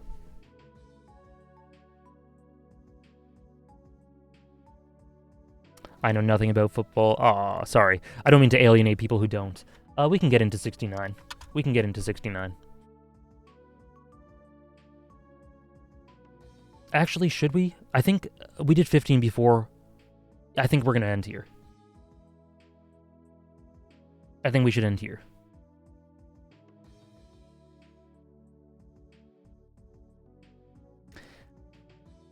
End on 69. Blue balls. Very appropriate.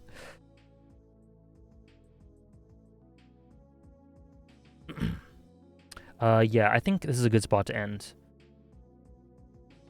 Oops, I muted myself. Teased about 69. My bad. That was totally unintentional, but I love how it worked out.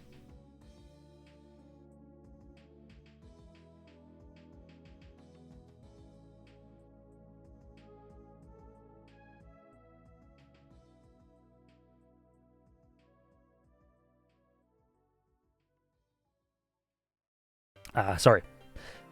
Feels bad, man. Sorry. Yeah, 15's a lot. 15's a lot. We went from 84 to 70. I think that's really good. Okay, I see, Sarah. So I'm definitely open to talking about sports. I love sports. What people don't tend to know about me is I love sports just as much, if not more, than anime. Like, if I had to have a hierarchy. Finish the manga for Attack on Titan? Yes. Yep, I did. I read it as it was releasing. Wouldn't be the first time I stopped right before 69. Thank you for sharing, Sebastian.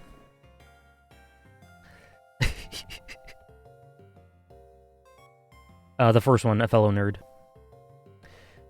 Who do you think will make it to the Champions League final, I guess? Oh, the Champions League. I would agree with that, Kylov.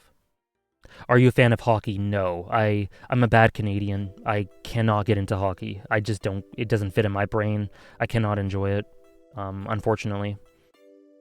It doesn't work for me. I watch it and I can never get immersed in it. I can never really follow it. I don't find it even exciting for some reason. I'm just a horrible Canadian. I should get exiled.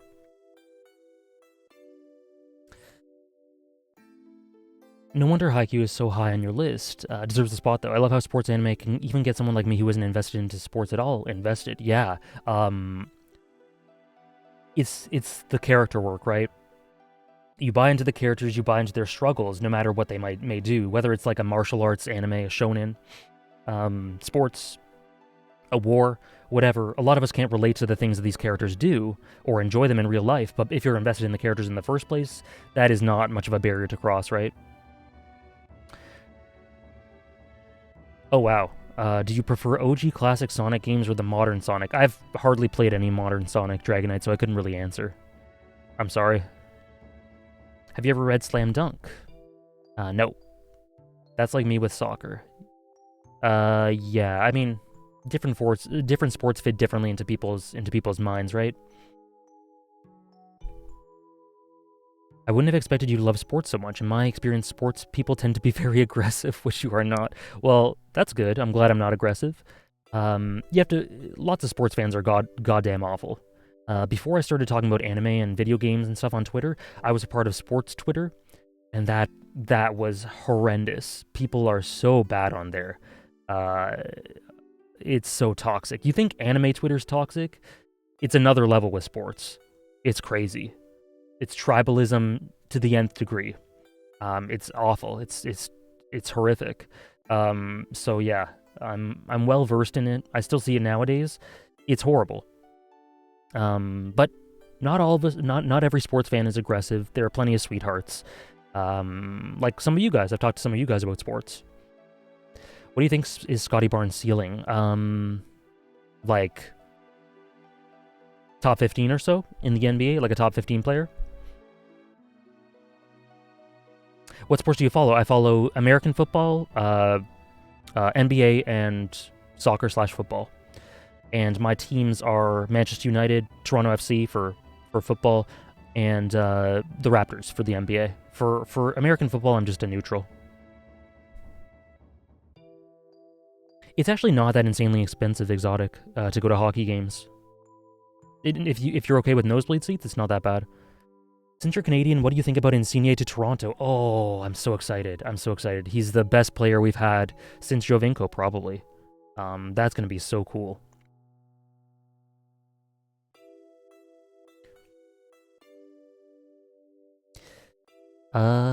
Scotty is the next MJ. I hope so. Scotty M. Barnes. The M is silent. This All-Star break is killing me. I just want to watch them play. One of these two got to go, sports or video games. Which one will you let go? No. You can't force me to make that choice, Spirit Noodle. What are you trying to do to me? What are you trying to do to me? Those are probably top 2, to be honest. Rafael Hernandez has me blocked. Guessed. Funnily enough, I'm blocked from him. Because, like, I called him a fraud or something. When I was 17 or 18, I called him a fraud, and he blocked me. Arsenal's turned it around for sure. Arsenal are looking really good. Generally. Not every week, but overall. The dunk contest was an embarrassment.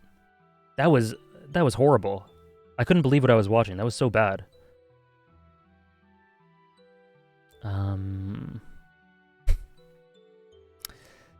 Fred has more league goals than Messi. Does he really? Yeah, Messi has not found it easy, right? A Spanish reporter, a Spanish football reporter who talks about Barcelona a lot, sometimes reported on transfers and stuff. Like, I called him out for being, I just said he was a fraud when I was in high school or university, and he blocked me. And I'm still, to this day, I'm still blocked. Raptors have a great core. Raptors look great. I'm so proud of what's going on this year. No matter what happens, like, we have a solid team, super solid. Aren't all Leafs games sold out though? Corporate, like you can get Leafs tickets easy.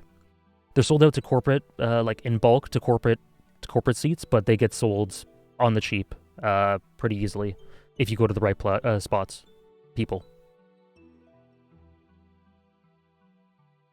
Yeah, young AJ was not non-aggressive as older AJ, as current AJ. Getting blocked by that moron is a right of honor. Maybe he's matured by now. Who knows? What's your favorite sport? Honestly, I enjoy basketball the most, but that might just be because the team I support for football is doing not great, so that lowers my enjoyment. My favorite sport overall is football, but I enjoy basketball the most right now. What were your thoughts on the Super Bowl? Especially with those flags near the end of the game. I don't really care about the flags much. I didn't pay much attention to that. Every game's going to have iffy calls one way or another. I think Rams deserved it. Bengals just didn't perform. Their best players didn't perform in the moments where they needed them to. But their run was fairy tale. It was super impressive. But I think Rams deserved it. He's even worse now? Holy shit. Holy shit. I didn't know that was possible.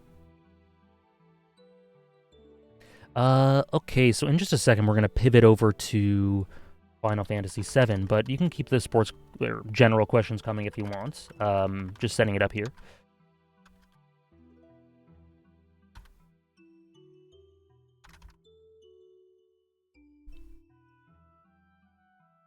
Let's mosey.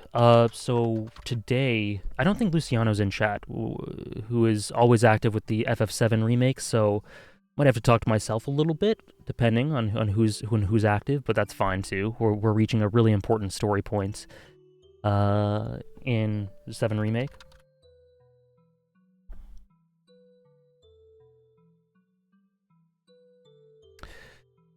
The NBA is the best it's been. Oh, sorry. Whoa. Since like 2014. It's, for me, it's really interesting. I think it's the most interesting year and wide open year. And what I mean by that is, like, I can see 5 or 6 teams taking it, whereas it's only been like 2 or 3 consistently in most years. So I think that's really interesting. It's been the most interesting year as a neutral for me, or looking at the title race from a neutral for me, because I don't look at the Raptors as in the title race, but you know what I mean. Who would you pick between Salah and Prime Eden Hazard, out of curiosity? Oh, so Hazard is, I think, probably the overall technically superior player at his prime, but Salah's productivity is just through the roof, so I'd pick him. More in product. I'd have to go with Salah. Aren't we getting out of the topic? No, like we can just talk about whatever. I'm fine with that. I'm gonna start Final Fantasy VII Remake soon, but the early review scores for Elden Ring. I have not. I've been streaming the whole time, but I heard they're good, and I expected them to be good. Are you excited for Xenoblade 3? Yes, I am.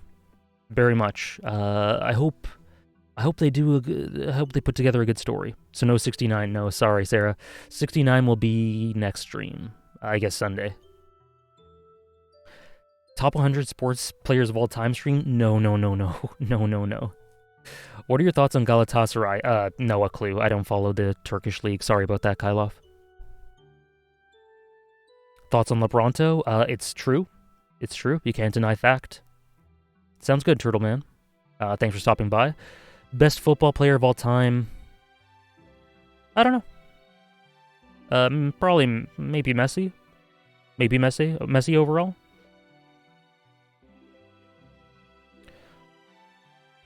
Messi, I think, is a better player than Ronaldo, in my opinion, slightly.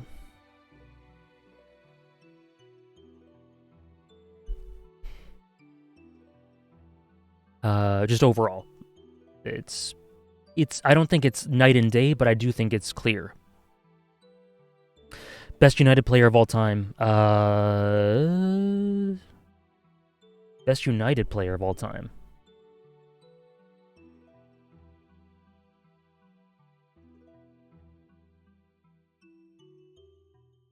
I mean, I hesitate to say Giggs because that guy's a piece of shit.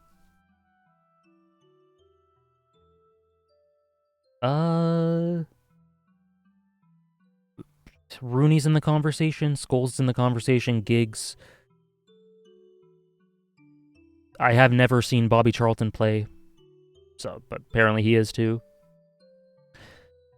Van Nistelrooy, he's not in the conversation for the best United player ever, but he's definitely a legend.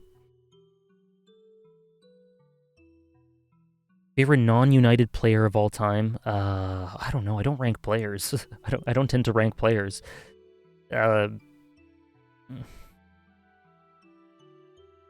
Let's go with Pirlo. Pirlo was an artist. Pirlo was an absolute artist.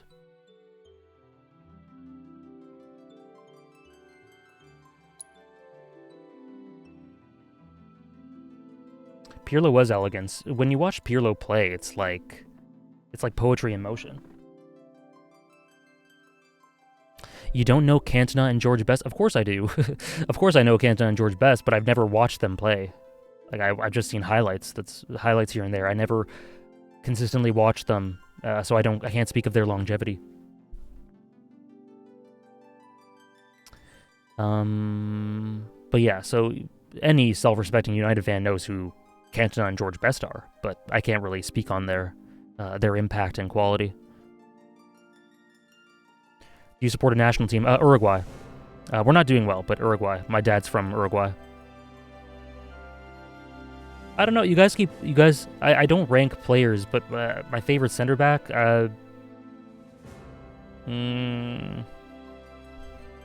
It's tough. I love Varane. He hasn't been used properly by United, and he's had injury problems. I don't know if he's my favorite.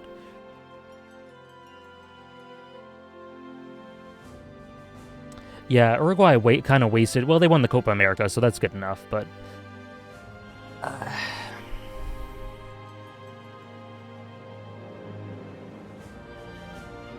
I know, yeah, of course I know Muslera, yeah. He's been our keeper for like 15 years. My favorite center back, I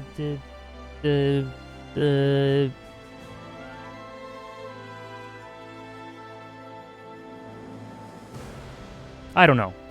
Name me a few. I'll tell you my favorite from them.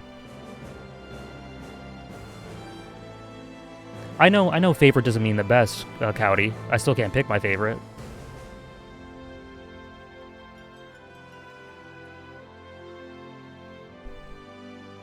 Name me a few. I'll pick one, Zandy.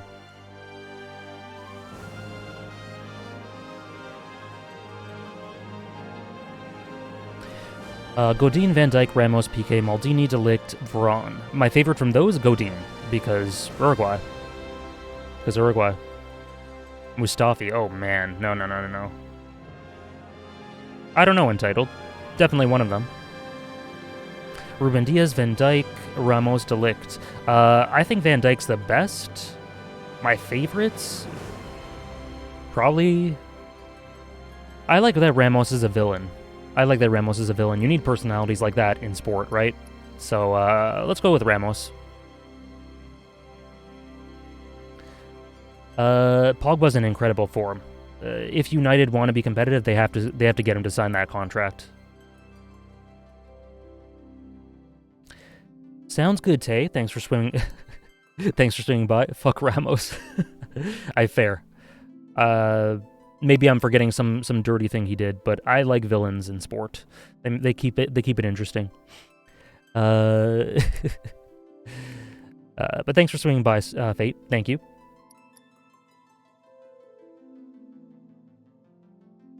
Okay, so we're gonna continue the game.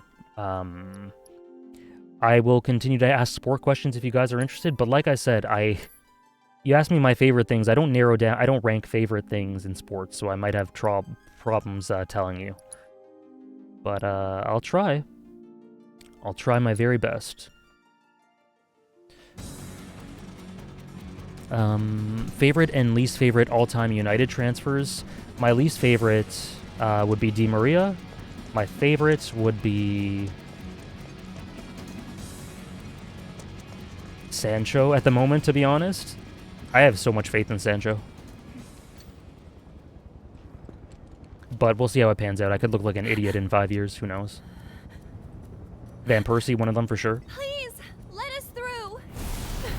I also love Berbatov. I think he's super underrated. No, I'm not interested in wrestling Dragonite. What are you? So sorry. Last time in the game, we got out of the sewers. We talked about the critiques of the sewer section. You can check the VOD for that, or on my YouTube channel, my side channel.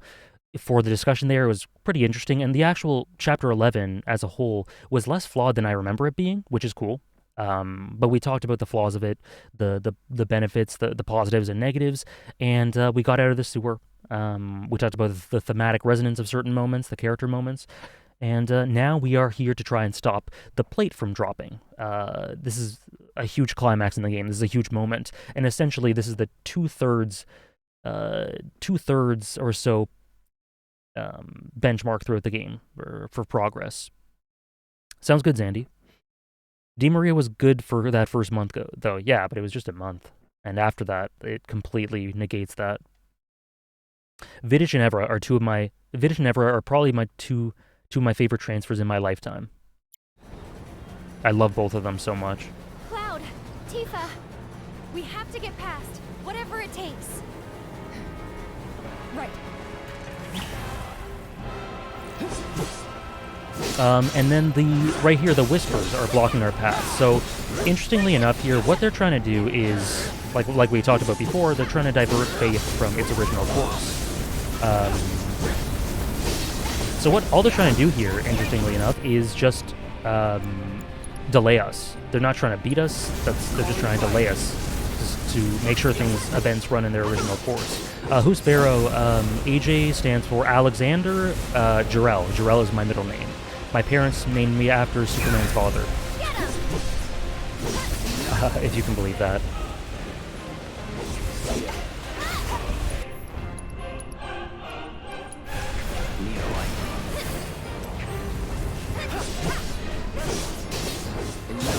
But yeah, so I guess minor spoiler here is that these things are not trying to stop us, they're trying to delay us. And you'll notice that they just go away eventually because they see that their job is done when they're done here. Deal with that. Okay, let's go. So it's my turn? One more shot! Too much? Yeah, go on! This one's for you! Anime job. How's it going, MUF Colin? I really appreciate the random support you give me here and there for Twitch and YouTube, even though I'm not a part of MUFC Twitter really anymore. So your parents are nerds too? No, that's pretty cool, not gonna lie. My mom watches anime. Like, my mom's a huge fan of a lot of my favorite anime and video games. But they're not huge well, I guess they're kind of big Superman fans. Thank you for the sub, Zandy. Thank you so much. Do you want to put that towards anything on the list? Bye, Kyla.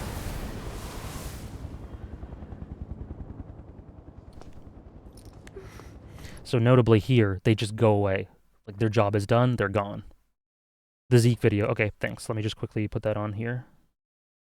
And thank you for the support. We got a sub to the Zeke video.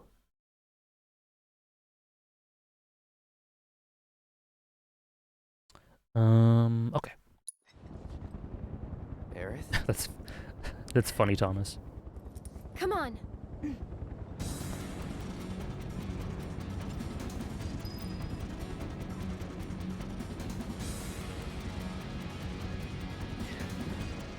And Eris, look there at them sort of going away. Very indicative. Again, that common theme with Aerith. See you soon, Zandy. Thank you again.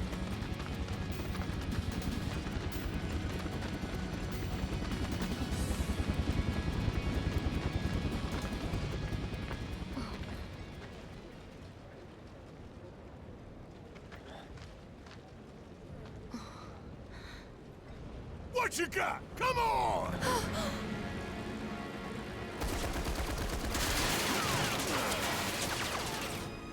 That's Barrett! You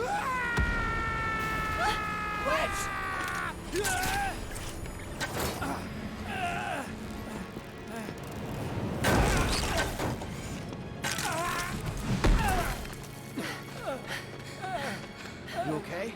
Cloud! It's Shinra! They're trying to take out the pillar!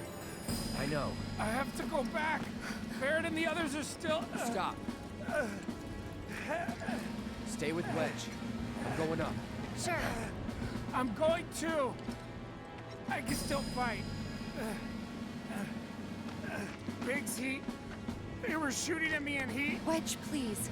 Let Cloud handle it. Don't worry, I'll patch him up. Thanks for stopping by, Code Hang Donut. on, guys. Help is coming. Appreciate the support. Glad you enjoyed. Hope to see you again. And same to you, Thomas. I didn't know you were a United fan too. Hopefully we somehow win today. That would be cool.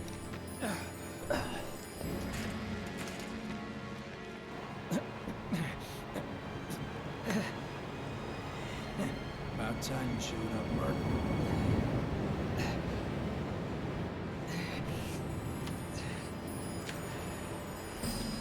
Gotta do my part to clear the path before you steal the show. Thank you, guest. Glad you enjoyed. And Cowdy, it tends to differ, but roughly for these it tends to be around 3 hours, or whenever I reach a good stopping point in the game. For general discussion streams, like top 100 streams and things like that, it's roughly an hour and a half to 2 hours, but these are a bit longer for obvious reasons. And last Wednesday, because we finished my top 100 story stream, it went on for almost 6 hours, which was a lot for me. But yeah. And then so the scene we just saw with Wedge, totally indicative of his the desire to be useful to the cause, to help out his friends, to protect his home. You know, very simple stuff, very obvious stuff, but again, communicated. And the most annoying part for him, or tragic part for him, is that he's being restricted from being able to help through something he can't really fix, right? This this injury he's got.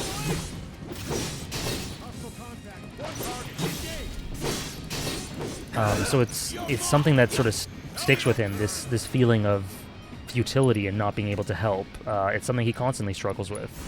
Time to burn. You're done. Let's do this.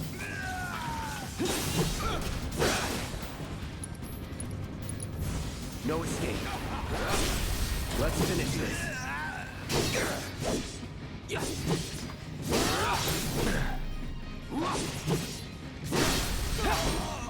And then, so anyone who's actually played the original game, how do you think that the plate, like the big plate drop, in terms of, I guess, visual execution, directorial execution, compares with this one, if anyone has played the original? If you haven't, then obviously don't respond.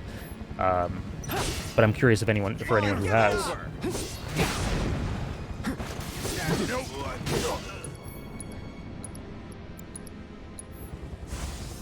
Time to burn. This should do it. You're dead meat. Gotcha. Okay.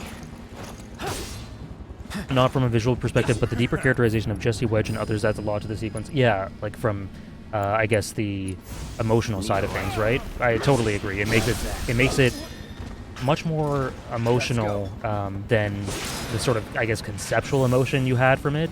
Just the concept of the tragedy that happened.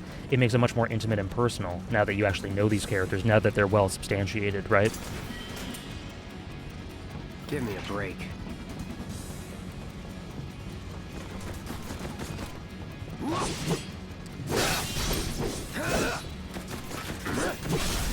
You're mine.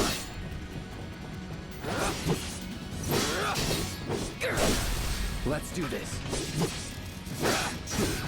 I'm asking because personally I think the original game is much better in terms of the directorial execution of the scene. But we'll get into that when we get into it, I guess. The Buster Sword still looks the coolest.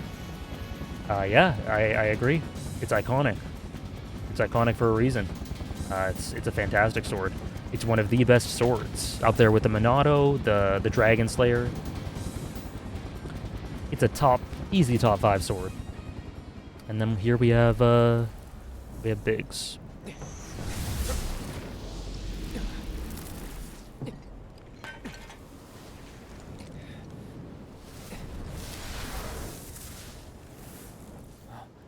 Biggs.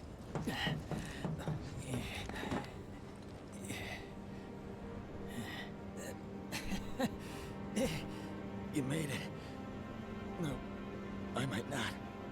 Hey, is Wedge? Don't worry. He'll bounce back.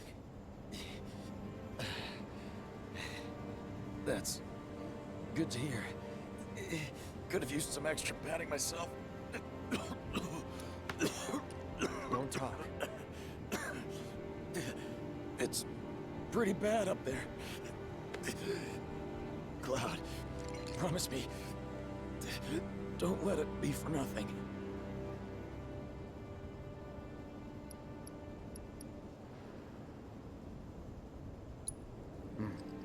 I won't. You're a good man. Giving me that comfort. Because that's what he was looking for in that moment. Oh, one more thing. The Leaf House. It's an orphanage. In the Sector 5 slums. The kids, they're great. I used to visit.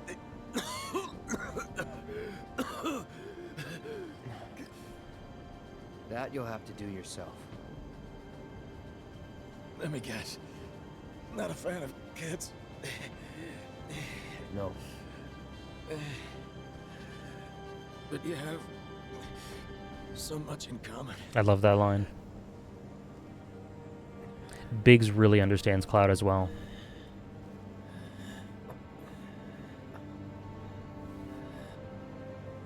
Good luck, Cloud. Our future is in your hands.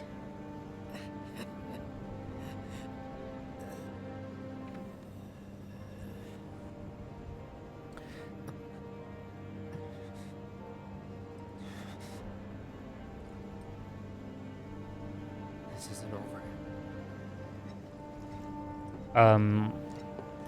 I'll get to the chat in just a second. Just wanted to let that scene play. So, what I love there is you have so much in common with kids. He sees through Cloud's act, just like Wedge does. He's just less overt about it. Very characteristic of Viggs. He understands the type of person Cloud is. He's immature in a lot of ways. He hasn't developed emotionally, psychologically. He is, in a lot of ways, like a kid, and Biggs calls him out on it right here, for the first time, I think.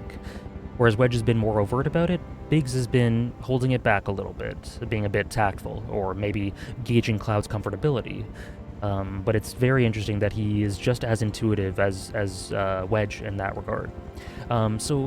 Sorry, Hannah said, I went through 7R to R afterwards, so a little different, but the characterization was so shocking to me. It's incredible how they expanded upon these characters to the point where I was sobbing in 7R, but felt so much smaller in 7. Yeah, that really helps the weight and the emotions and the intimacy of these moments really, really stick. It's just conceptually sad, like I said, in 7. It feels much more real and personal in this one. I was primarily talking about the actual scene of the plate drop and the tone and direction of that because, well, I'll talk about it in a second. I know there's a lot of reasons for it, but I'm still bothered by them cutting the game in multiple chapters. Why? It flows pretty seamlessly regardless, Burgle, at least in my opinion. What's the problem with the chapters? I guess it's just like a label to each segment, but I don't think it's very disruptive, personally. But maybe you think differently. Yeah, he needed assurance there. He looks like the Apocalypse Now Protect. Okay, so what I'm getting at here is the plate drop in the original is much more horrific. It's horrifying. It's an immense tragedy. It's essentially low-scale genocide. It's horrible. There are tons of lives being lost at this in the original. Whereas in the remake, well, it's the same thing. It's the same thing, right? Even more lives driven home by the employee housing district being shown to us. But the tone in the remake is much different. It isn't horrific. It is intense. It's like a Mission Impossible scene almost. And the emphasis is much more on the characters escaping out of it through this very intense, like, car chase music than it is on the horrific implications and weight of what just happened. I very much prefer, I don't know about you guys, I very much prefer the tone of the original, it being this horrifying thing, like a horrifyingly silent thing. So I think the remake didn't quite execute the scene tonally as well as the original, but I don't know how popular an opinion that is.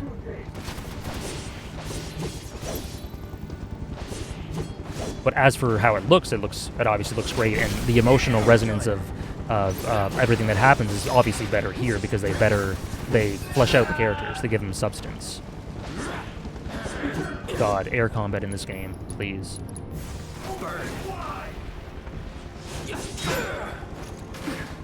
I hadn't been able to put my finger on it, but it does make a lot of sense. Yeah, when we see the scene, just take a look pay attention to the tone of it, and see if you understand what I mean. They made some stuff look too much like an action movie. Yeah, I agree. The weight should not be placed on how intense it is. It should be placed in that moment. The intensity comes before. By the way, thank you for the follow, SSJ. The weight should be placed on, in my opinion, the horrific implications of what happened, not the intensity like, oh shit, we gotta get out of here. That's just how I look at it, though. And the original definitely has that emphasis, which is why I prefer that. But, yeah, we'll see when we get to the scene. The remake makes up for it in the aftermath? I totally agree. The aftermath is phenomenal. It is so good. Barrett in particular, just, oh man. And we'll get to that too. Oh, I'm close to dying.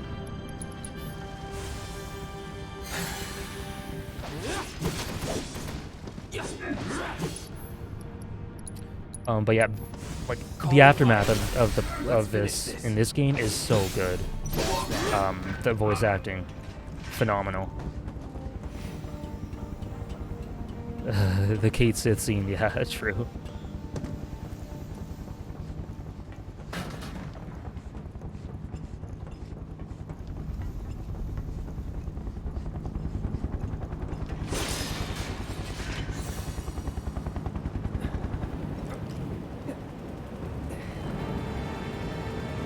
Glad to hear it, SSJ. I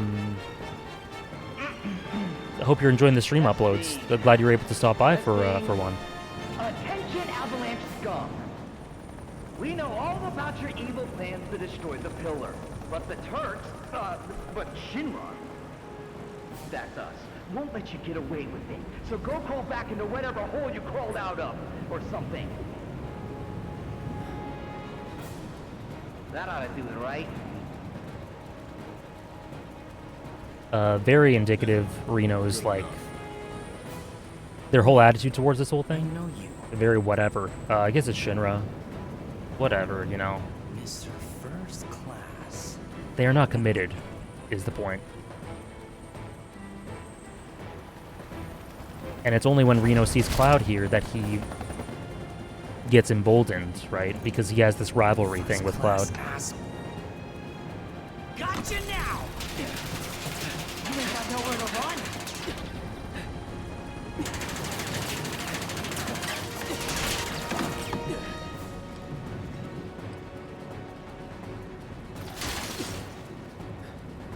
Not good.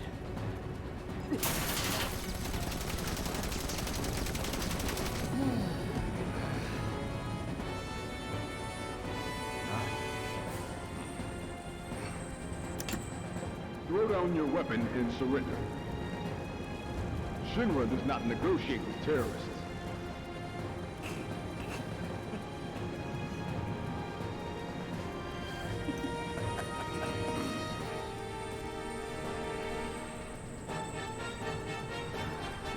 Man, screw this cheap-ass play. I'll answer you in just a second, SSJ. Get down!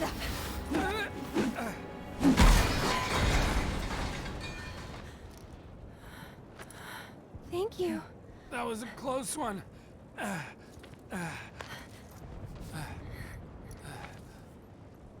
How is it? Much better, thanks. I'm sorry. I can't stay here. I have to help them. Go. Follow your heart.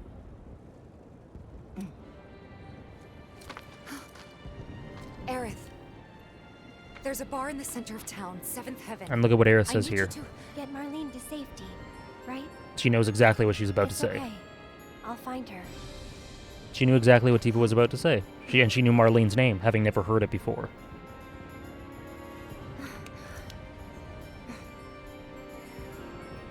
Can you take her to the bar for me, Wedge? Kinda sus, Consider it Aerith. done. Now get up there and kick Shinra's ass. In a good way, sus.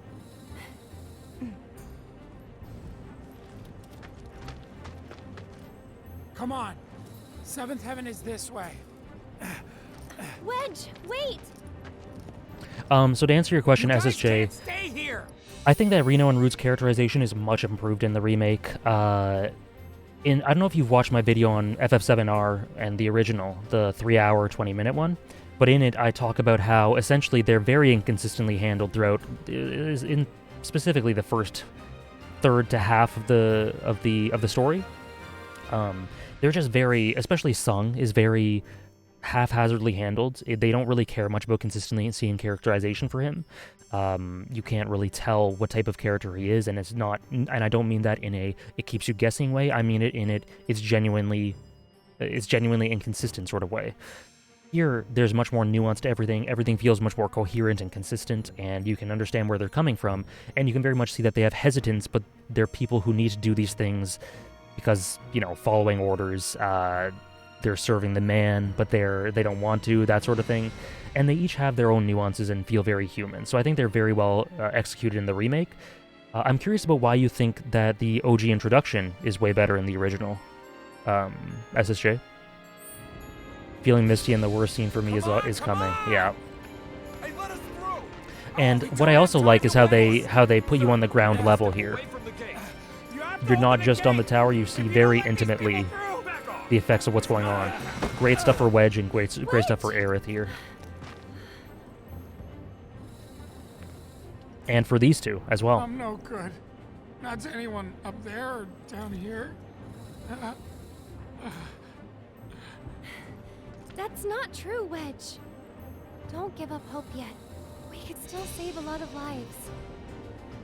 You don't think we're gonna stop them from dropping the plate, do you? I want to believe that we could still win somehow. But something in my gut tells me we're due for a reckoning. And you can glean a lot of things from this line as well. Really? Know what I mean? Yeah, I do. But that's no excuse to give up. I don't want to look back one day and wish I'd done it different. Right here, right now. I need to know I did everything I could. And she's talking to herself and Wedge there. They are osmosis. They are the same ones.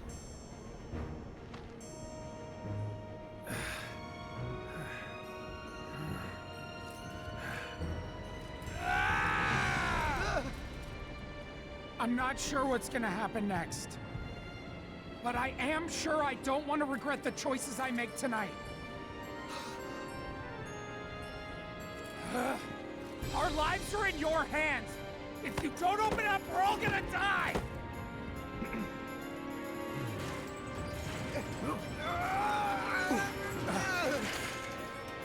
Close it. No, Hero. sir. I will not obey that order.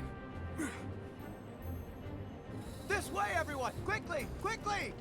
You can't just wait. And this is really important for showing. Wedge, Seventh Heaven is just down this road, isn't it? Head straight and look right. You can't miss it.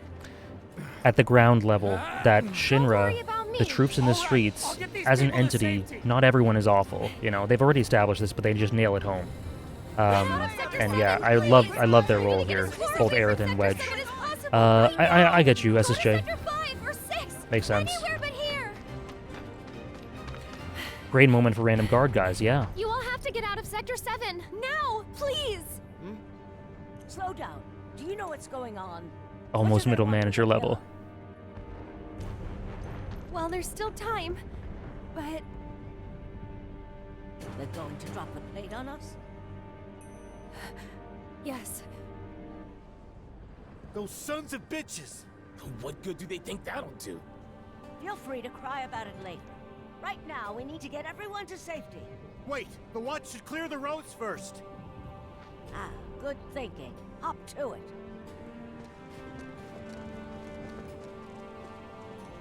Run, goddammit.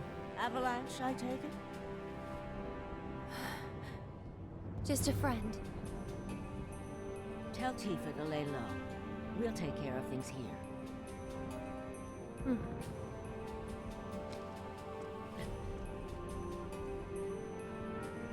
Great music I've cue got to as get it gets to sort of Heaven. the percussion as she starts talking about Avalanche. I really like that. And then this is gonna get, yeah. That's it. Oh God! Look out!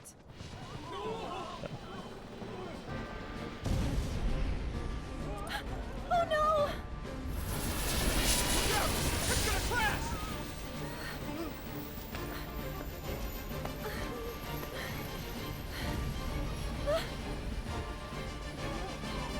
Marlene!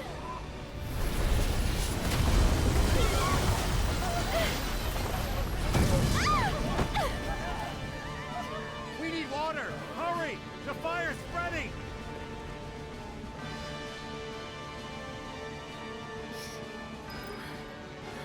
Marlene!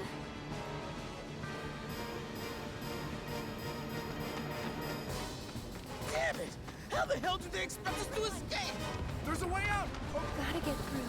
Gotta find a way. This underground passage will take you to Walmart. Finally!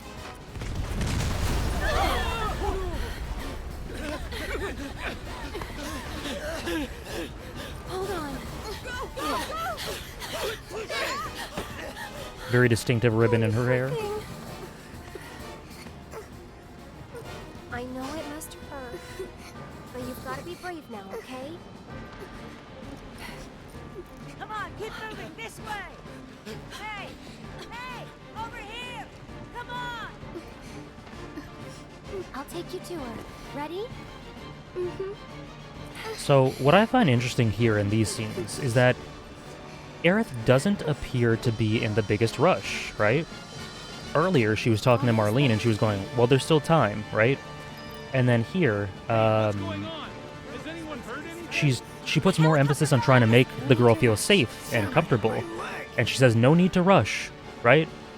Than rushing, because she's... And I think the reason for that is that she knows how much time is left before things come to a head. Otherwise, she would be rushing, right? That's what I've always got from this, because why else would she not be in a rush here? And why else would they emphasize not being in a rush, right?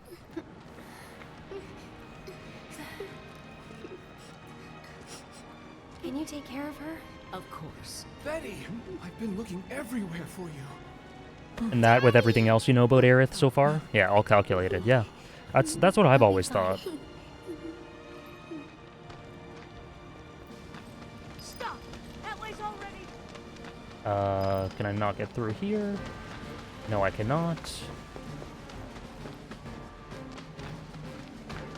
Please, we need to get through. Get the hell out of my way! Almost there. There's still. No, it's not working.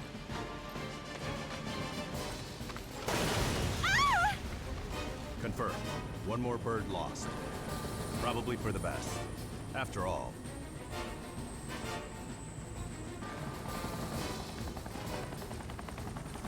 Like, too big of an oversight not to be. Yeah, exactly. You can take it from here. That's the only thing that really makes sense to me. Someone's been a little too adventurous.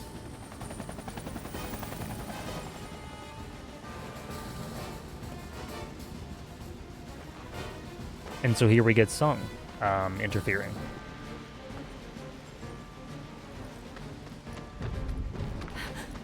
In a much more... You know, Sung has always been the most menacing and, I guess, unlikable of the Turks. I guess, traditionally. But he isn't straight up, you know, bizarre in the way he's executed here. It's much more fluid and believable, I think. Like, he doesn't hit Aerith here. You're Marlene, right? I didn't dislike him either, but I mean, traditionally dislikable traits. I'm a friend of Tifa's. Where is she? Right now, she's with Cloud and the others. Daddy too? You mean Barrett? Yep, he's there too. Wait, Daddy's not coming home? Not yet. That's why I came to find you. Tifa asked me to. She said, take care of Marlene. She is so amazing. This place isn't safe. It's a really great I'm scene. gonna take you somewhere safer, okay? This is essentially the draw and like the magic of Aerith's character. Destroy the bar? Why people are so why she's so magnetic.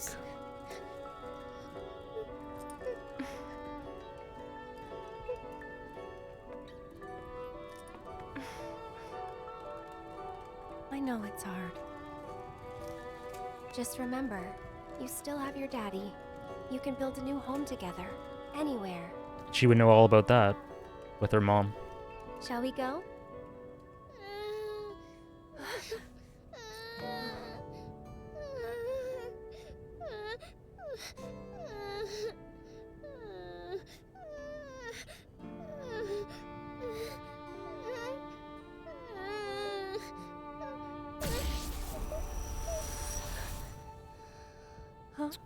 And that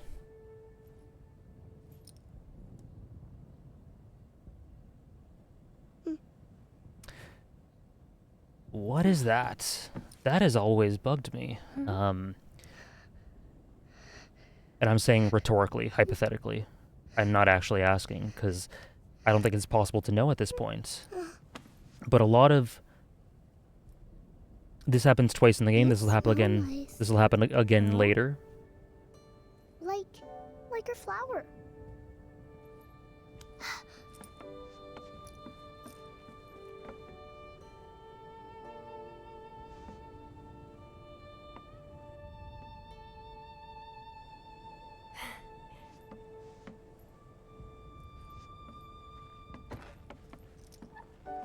I hope you remember it. Come on.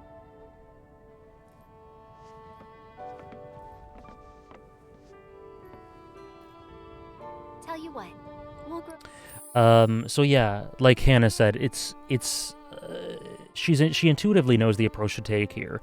Rather than scare with the urgency of all, just tempt them to follow her so that she can help. It's you can attract more flies with honey than vinegar, sort of thing, or like trying to force her to follow her, like, because in a situation like this, that's not going to work. Oh, Lisa Lawlin, thank you, Lisa. Thank you for the sub. I don't know if you know, but there's like a goal sheet for future stream ideas that I put the money in sub towards. That comes in subs towards. So if you want to put it towards anything in that document there, you can. If not, that's totally cool too. Holy shit! Thank you, Ostmustus, as well. Thank you so much. Either you can let me know if you want to put that towards any of the goals on there. If not, and you just want to support, thank you so much. Thanks, Lisa. And thanks, Osmustus. 8 or 6. Which one? You want to pick one, or just want me to choose either? Oh, I can pick. Okay. Gotcha. Thank you. And so, yeah, like, we're saving that for the sequel. Holy shit, Lisa. Oh my goodness. Thank you so much for gifting 5 community subs. Goodness gracious. Thank you so much, Lisa. That's super generous of you. Thank you so much. Thank you. I really appreciate it. Sorry, what was I saying? Like, oh, thank you again, Lisa. I really appreciate it. Oh, and so like the touch there, where she touches Marlene, and she's, oh, I'm spoiling this for you. You better not be watching this, Lisa. I just realized. No, I haven't seen them, Cornelius. I'll take a glance at them after. But yeah, I was sure that they look good. I will go away. This is a very important part of the game, so yeah, mute me or something, Lisa. But thank you so much for the support. Thank you. Yeah, Cornelius, I haven't seen them, but I will after I finish streaming. I'm not surprised they're great. So yeah, again, spoilers for anyone who hasn't played this game or doesn't want to know what happens, but as Aerith just touches her there, she shows Marlene something, and that gets her to calm down. She does this here, she does this in the future again, and the question is, what is she showing them that calms them down? What is she doing?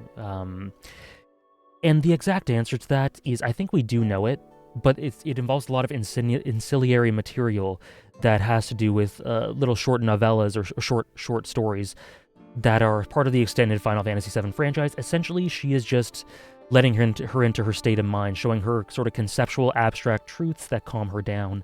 But it just speaks of Aerith's general knowledge of things that are going to happen in a cosmic sense, and just her overall energy, a combination of that sort of thing to calm them down. I explained it a bit better in my video on this. I really appreciate it, Lisa. I hope you continue to enjoy your playthrough. Lots of flowers at your new house.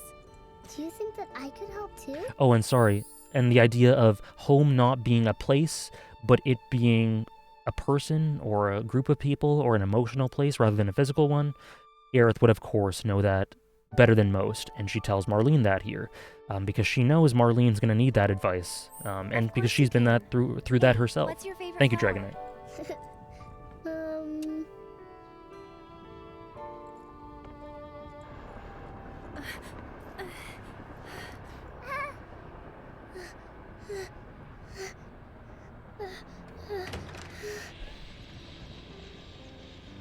You led us on a merry chase, Aerith. Sung.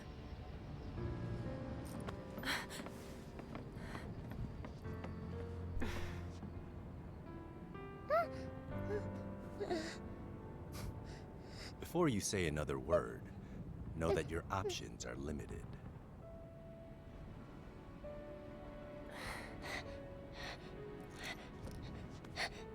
There's nothing to be scared of, okay?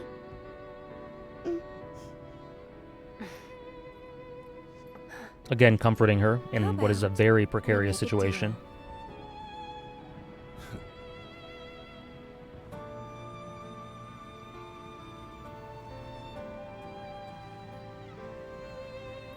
I totally agree, Mblood. Aerith is arguably the best presented character in this game. I think she might be the best presented character in this game, to be honest. And that image of her holding Marlene's hand and comforting her in the midst of this terror, it says a lot. Gotta move. Aerith or Barret? Yeah, I put it between Aerith, Cloud, and Barret for me. Stairs. Two birds with one shitload of bullets. They do wonderful things with Barret too.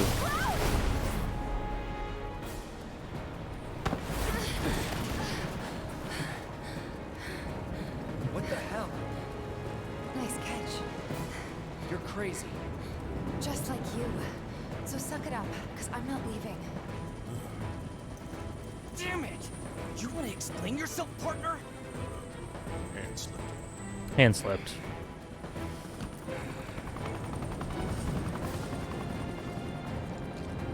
Where's Eric? I sent her to 7th Heaven. I love Tifa too. In Wedge? I asked him to show her the way.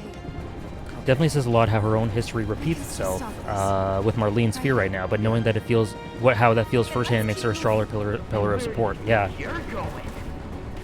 totally. Her experiences have caused her to be able to help people in this situation better than she would otherwise. Like in Chapter 11, we see that scene of her being all alone. That loneliness was painful for her, but it's made her a stronger person and someone who's more able to comfort others. And especially now that people like Cloud and Tifa reach through the loneliness, it empowers her and helps her to be an even stronger pillar of support than she would be otherwise. A mix of her experiences and her connections have made her into this, like you say, really great emotional pillar of support. Oops. Oopsies. Too easy.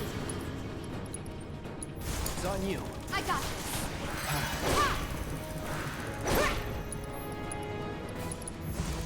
Back off. Ha. Bring it. Hey, Baby Gil. What do you think of Marlene, the Marlene is an ancient theory? I haven't heard it, to be honest. I have not heard it, so I can't really comment. So did Integrate improve aerial fights? It was such a pain in the original remake. I think it did. I would say it did. I still think they need to continue along there, but it definitely didn't feel as janky and weird and, like, unnatural as it did here in Integrate. So if they continue along that path, I think we're in good shape for aerial combat.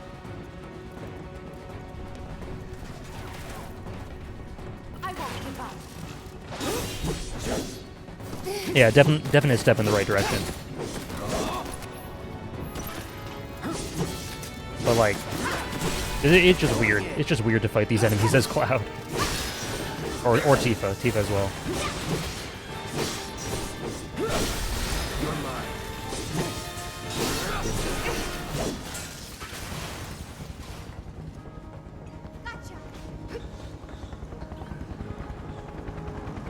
Oops.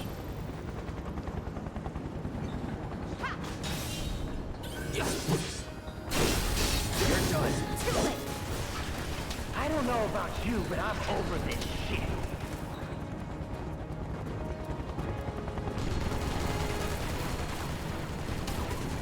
Concentrate on your hiding.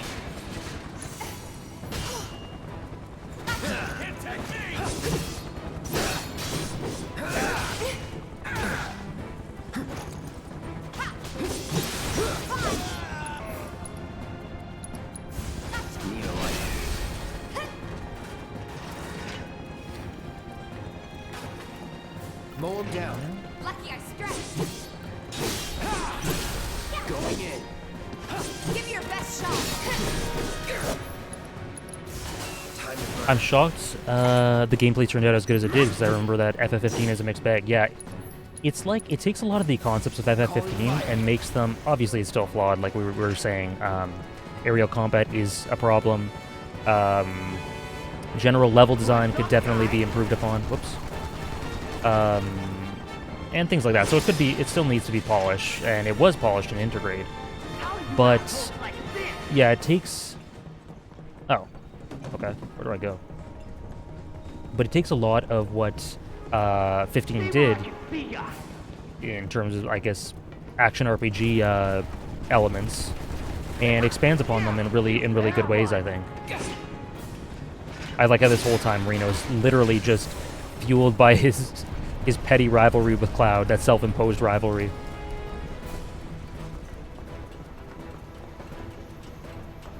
FF13 and FF15, yeah, I've heard that too. I have never played FF13, so I can't comment, but I think Luciano was telling me about that.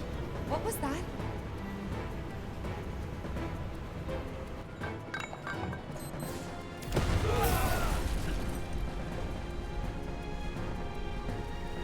So, how'd you guys rate my latest and greatest design?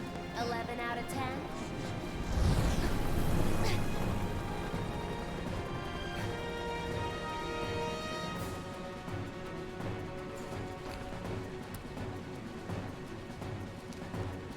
Today's your unlucky day, 'cause I never miss.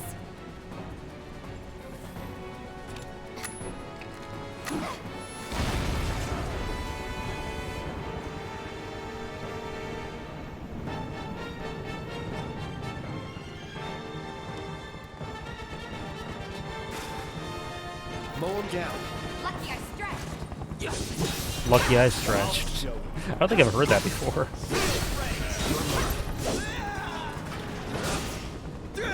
Looks like you guys are having the time of your life.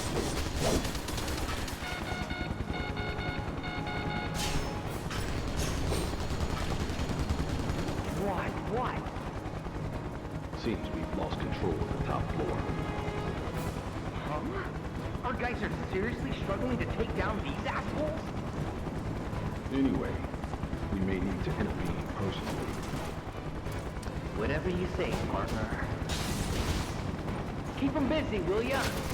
FF15 was mediocre. It's a great case of some good ideas that just weren't put together well. Do you mean in terms of the story or gameplay? Or, I guess, both? Because we were talking about gameplay, but I'm not sure if you're referring to the whole package. I'll end this.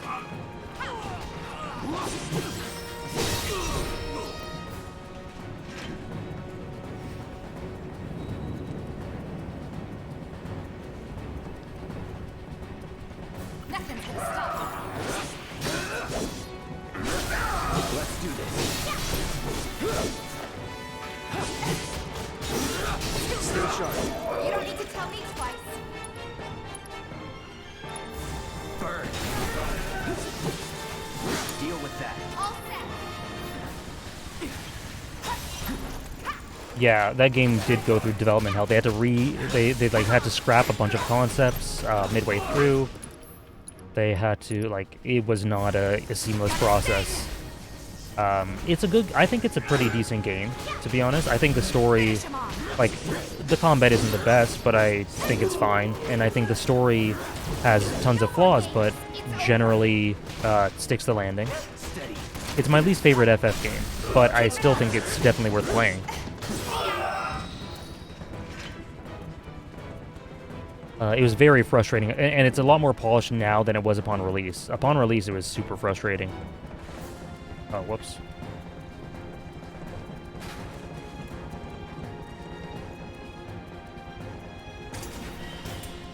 Really makes me wonder what you would think of 13. What do you think I would think of 13? I have no idea, personally.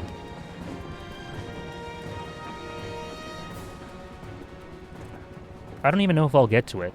But if I ever do, I would be curious too. And not just generally curious, just because of the reputation that has. It seems to be it seems like a lot of people, from what I've seen, tend to dislike it. But I don't know. I wonder if that's merited.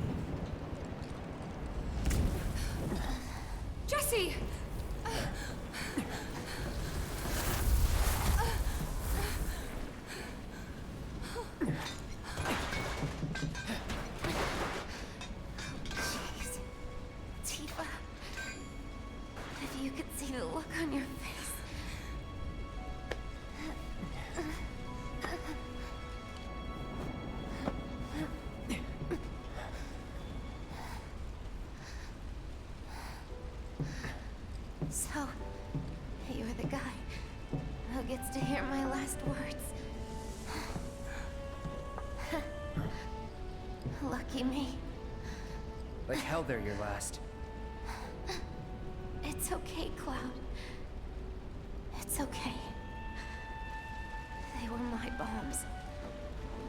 They were all my victims. I had it coming.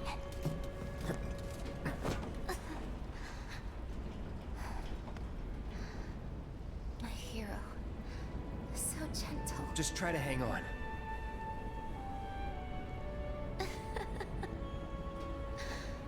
So dramatic.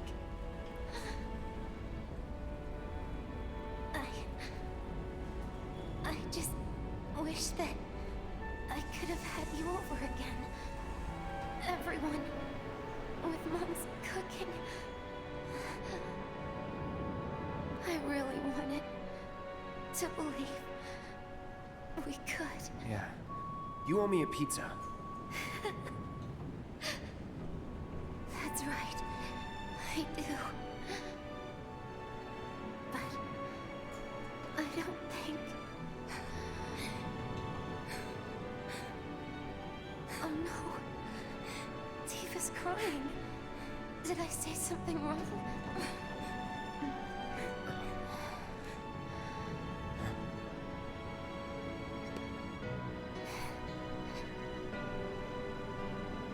Don't you guys have somewhere to be? It's not polite to stare, you know.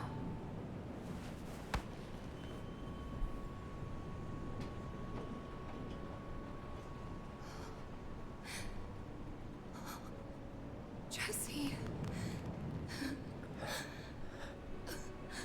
Hey.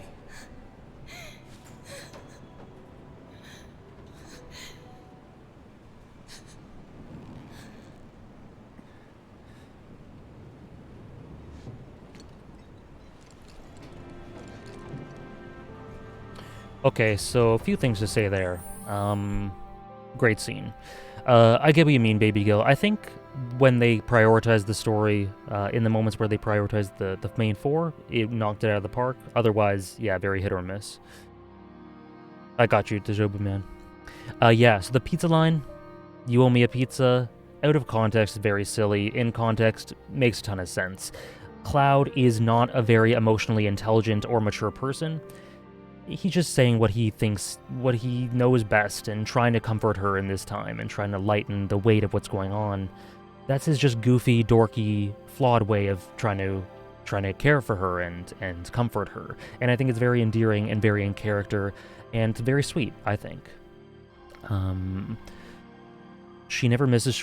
So was the shade saving the chopper or keeping her death like in the original? Yeah, that's I tend to think the latter, Osmustus, but I'm not entirely sure.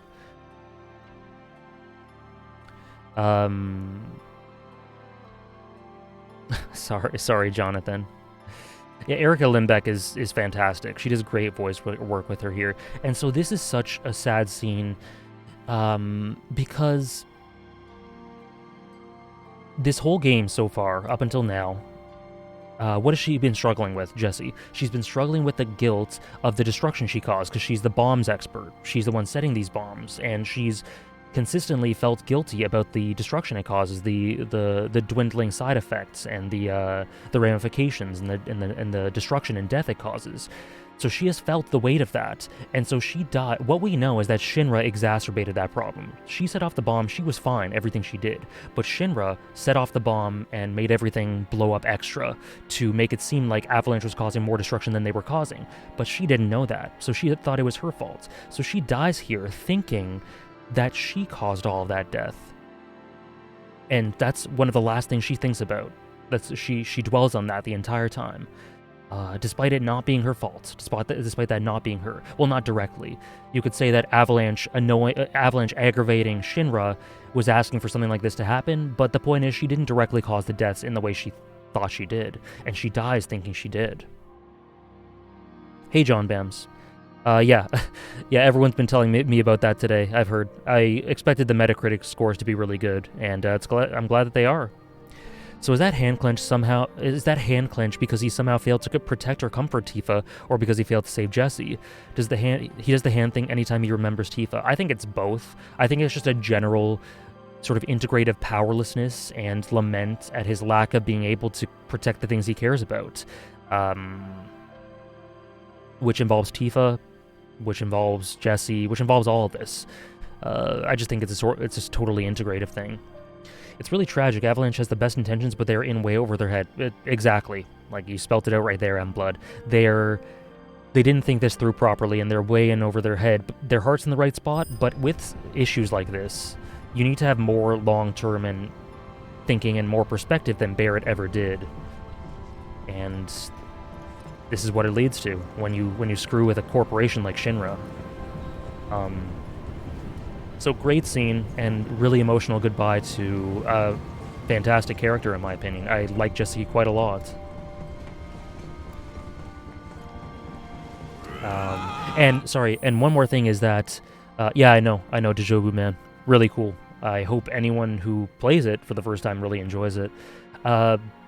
And then until the end, Jessie, as she always does, tries to lighten the mood, tries to comfort others in her time of tragedy, as she's literally about to die, tries to make light of it. It just tells you a lot about her, about the type of person she is. I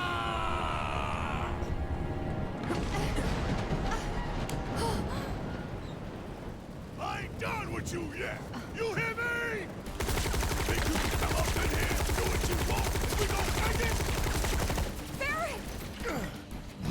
Tifa! Get your ass back up now! Chopper's gonna chew you up!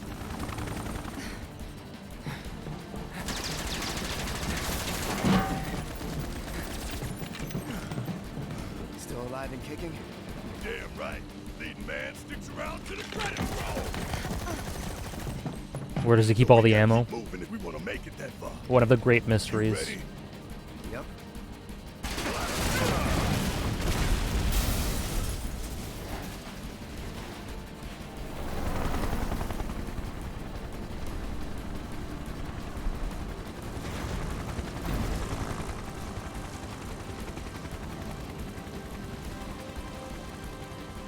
Time for a rematch, huh?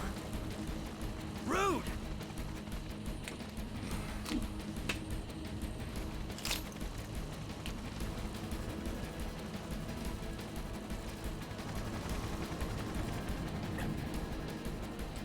Thanks, Zenon. We're not going to go on for much longer. I hope you enjoy FF6. Personal, bitch. I love this line.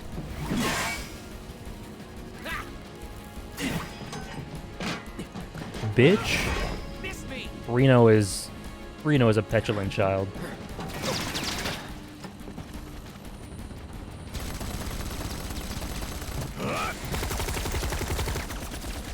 You're next, asshole! Sorry, losers. Gotta play for keeps today. No time to dick around. Jesse Pinkman-esque, I agree. Plate separation authorized. Awaiting confirmation. Plate separation authorized. Awaiting confirmation. Yeah, coming right up. Huh? No, you don't. Not when I'm working.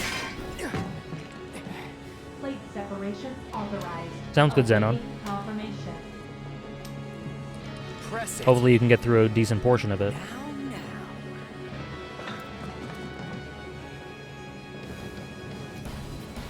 You ain't got shit on us. So, what I find interesting right here is Reno, what's clear to me at least, is that Reno, much more than trying to do this because he believes in the cause or has loyalty to Shinra, is doing this because of his rivalry with Cloud. He just wants to get one up on Cloud. Which, you know, tells you about their intent, tells you about how much they genuinely care about this cause, and yeah, I don't know. It just says a lot.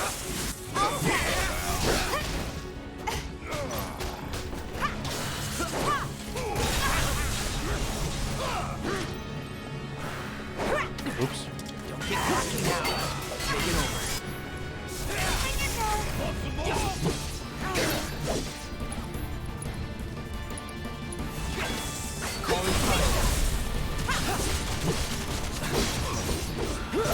I think there's going to be a lot of important stuff for the Turks. Oh, Tifa's almost dead. Whoops. Elena should be interesting, how they introduce her, how they approach her, how they try to humanize them. The original game is kind of bizarre in how it approaches it, so I'm sure they'll streamline and polish it. Guess I'm rubbing off on you. Heads up, guys.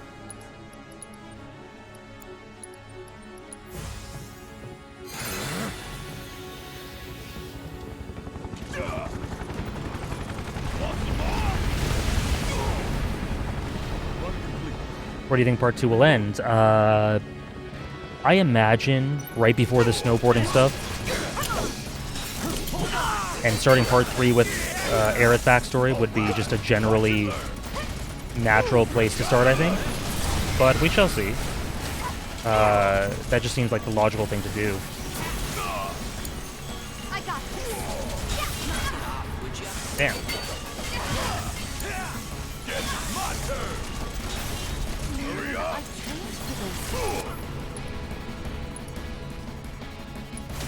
That thunder out here? Want some more? You're up. All set.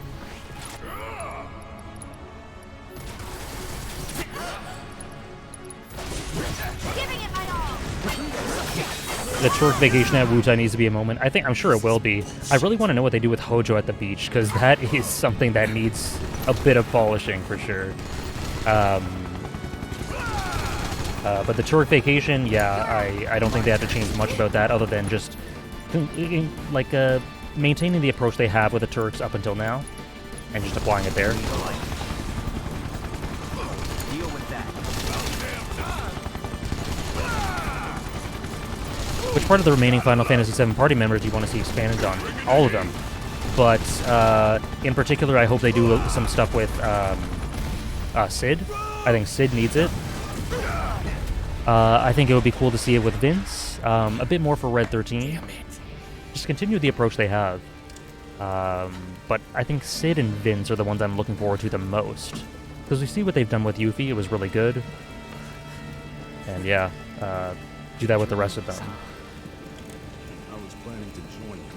Also, really important is how Reno looks when he thinks Groot has been killed for a second. Subtle, but shows you their bond. Steady. I got you. If you're gonna pick a fight with the Turks, you better Hojo at the beach, yeah. Kate technically, yeah, Kate does. And like, so expand upon Reeve too, that would be great. Need my help, do you? Big bang. But yeah, I think Kate is actually kind of oddly presented in the original too, so I wouldn't mind if they polish that a bit too. Especially the voice. I wonder what they're gonna do with the voice. Resurrect Jessie and give her a spin-off. I'd be down. Also, that is a possibility. If you look at the last scene with Biggs at the end, it's a possibility. Confirmation. Yeah, exactly. Osmosis, exactly.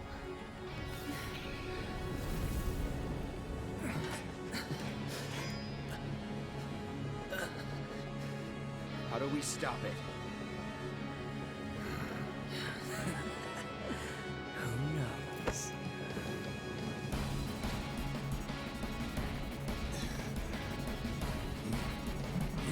Where are you going?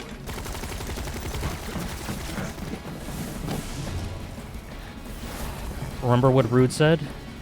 He isn't a bad person, but he sometimes does bad things.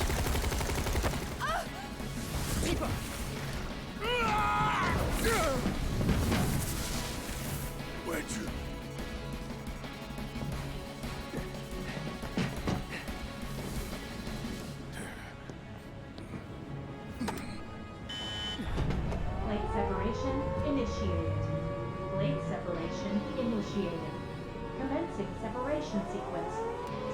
Plate separation imminent. Evacuate immediately. Plate separation initiated. You son of a bitch! What have you done?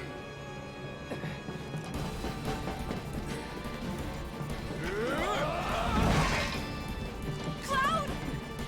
Tifa!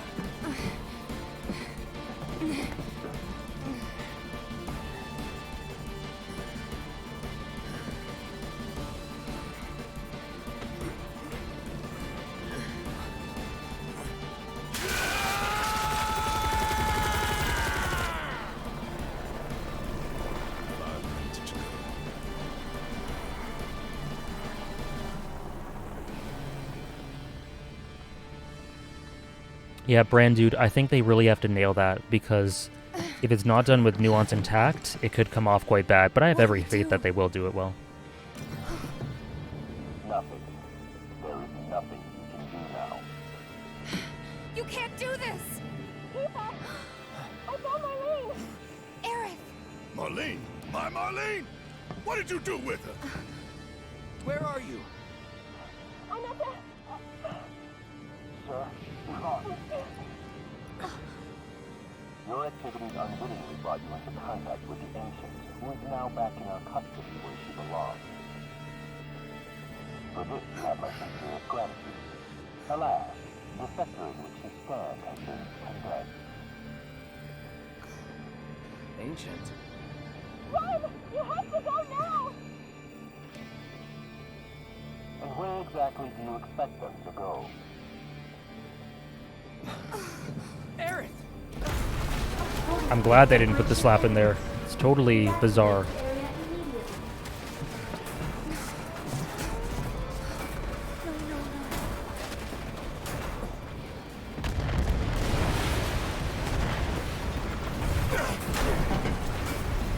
Yeah, and they did make a deal. This is true. If we don't get the hell out of here, we gotta think of something. Yeah. Think,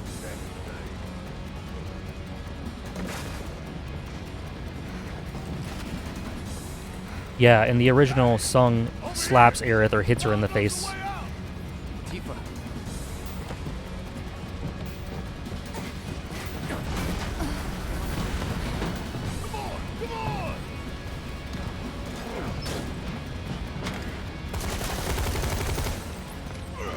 I think it might be.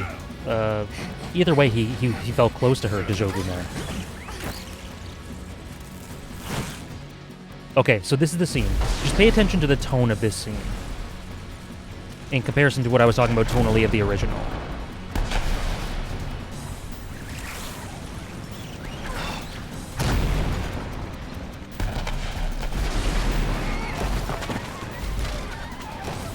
Yeah, the music too.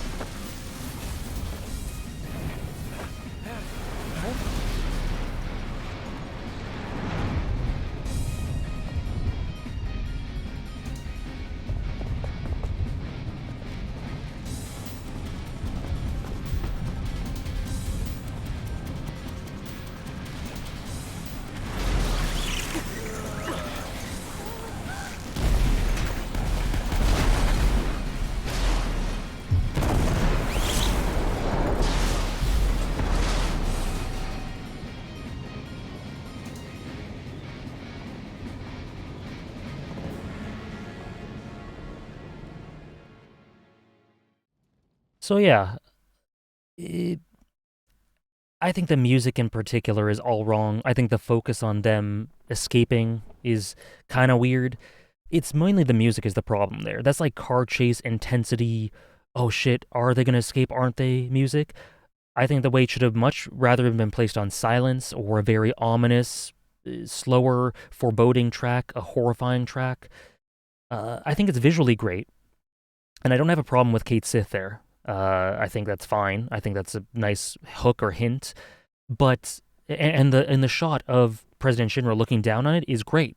And then you can see the reflection in the mirror or in the window. All that's great. Visually, it's really good. Just tonally, it's just I think it places it in the wrong spot. It's poorly prioritized, I think, which is weird for this game because 98 times out of 100, they tonally get things spot on. It totally doesn't fit. Yeah, and like Brandu, like I was talking about before, I much prefer the original. The original Hugs. I'm not sure if you've seen the scene for the original, but it's very weighty. I think it's just a lot of silence. Actually, it might just be completely silent, and it shows you the citizens who are being crushed. But the tone isn't frenetic. The tone is horrifying and very weighty. It doesn't do quick cuts like this. It doesn't show us escaping in this, again, like this Mission Impossible way. So yeah, I think tonally the scene is a bit of a miss, which is too bad. But this scene after, yeah, President Shinra onlooking with the classical music, yeah, from his record player or whatever he was listening to, really good. But this scene, yeah, it compromised the weight of it for sure. They captured how horrifying the Mako reactor blowing up was. They should have done something like that, yeah. Which is why it's weird. It just seems like it seems like this tonal approach was taken out of a completely different game, almost, with a completely different tonal identity. It's weird. But after this, they completely nail this. This dust settling bit, the immediate aftermath right here, this is phenomenal, this part. This is incredible. Yeah, like out of an action romp, yeah.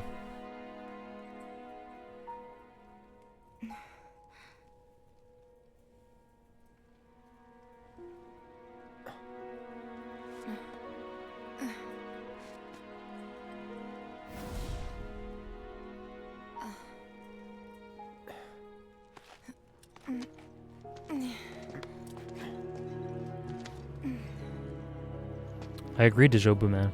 Totally agree. It's strange. But yeah, so we wake up, surrounded by rubble, surrounded by destruction.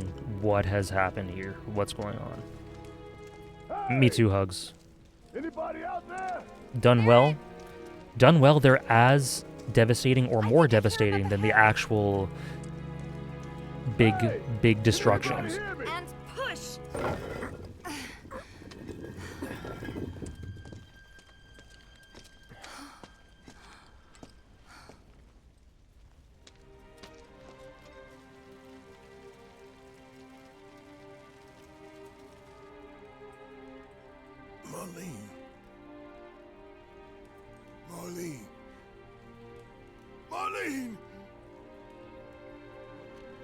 Marlene! Biggs! Wedge! Jesse! God damn it!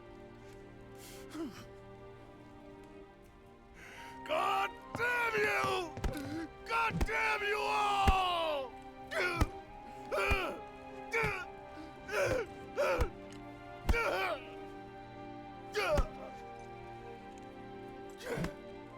Marlene.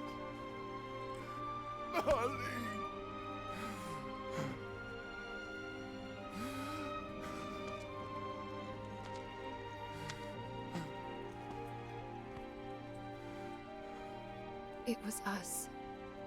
We did this. Unbelievable scene. No. You can't think like that. Whatever came before it was Shinra that pulled the trigger today. Am I right?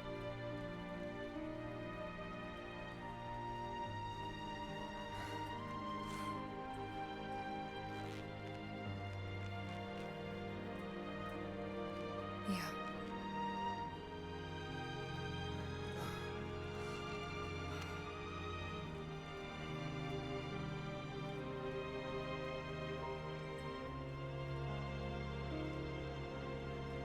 Hold on to this anger, okay?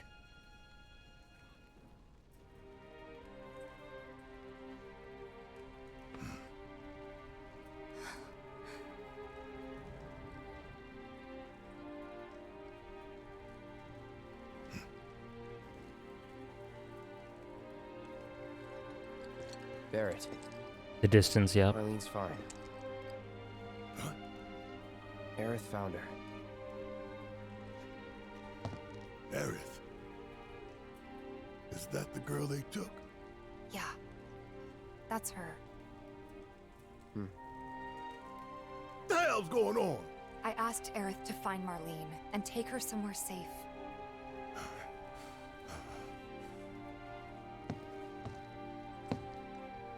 And she did? You sure? The body language from Barrett there. Hey, where you going?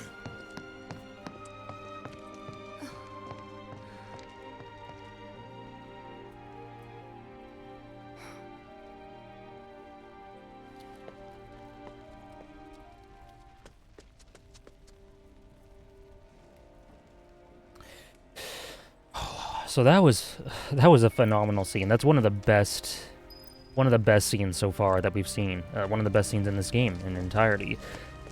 I think we might get interrupted in a sec, so I might need to pause to talk about it. But the role of each character. How could this happen? I didn't really. Okay, so I'll just pause here. The role of each character there is very distinct. Barrett just straight out grieving for the loss of everything. The way he grabs her hand and says, "Hold on to this so tenderly." Yes, the dualistic nature of Barrett, right? That outward rage and anger, but it's born out of that heartfelt love and affection and care. He wouldn't be so outwardly passionate and aggressive if it didn't have a place of emotionality in the first place, if the basis wasn't in care and love and emotionality. And so the tender way in which he sort of embraces Tifa there and holds her hand is so notable. Probably an uncommon take, but I honestly thought Barrett was probably the standout character of Part 1. How you can see him and Cloud slowly warm to each other, like in battle dialogue. I don't think that should be an uncommon take. I think Barrett's presented fantastically. Like I said, he's right up there. It's hard for me to say that characters were done better than him. Maybe Aerith. Either way, he's executed so well. So Barrett just overtaken with grief. The voice acting is so good. So good. And then Tifa trying to comfort him, but at the same time feeling rage herself. You notice her fist shaking. She is shaking. And it's only after Barrett grabs her hand that she stops. Cloud looking on in the back, completely unsure of what to do, except let him feel that in the moment because he's grieving for everything, and then offer him that glimmer of hope. You haven't lost everything. Your daughter is still probably alive, hopefully. Yeah, not here. But then the thing is, as Brandu brings up, Tifa says we did this. Tifa feels guilt, sort of similar to how Jessie felt, because they aggravated Shinra. They were the catalyst to this. They provoked this response. And Tifa's right. Like, if they had not done this, Shinra wouldn't have done this. But that doesn't mean that they're totally to blame. They did not do this. Shinra did this. They just have some culpability. It's a complex situation. But Barrett, in the face of that uncomfortable truth, says, you can't tell me this. You can't say that. You can't believe that. And it's pleading with her to not believe it and to agree with him and to validate his insecurities rather than actually believing it. It's an act to convince himself as well as her. Just a great snapshot of all three characters and how they feel and how they react to this sort of situation, and especially for Barrett. It's so great for Barrett. Do they ever address that again? To an extent, they do. In the climax, sort of, Brandu.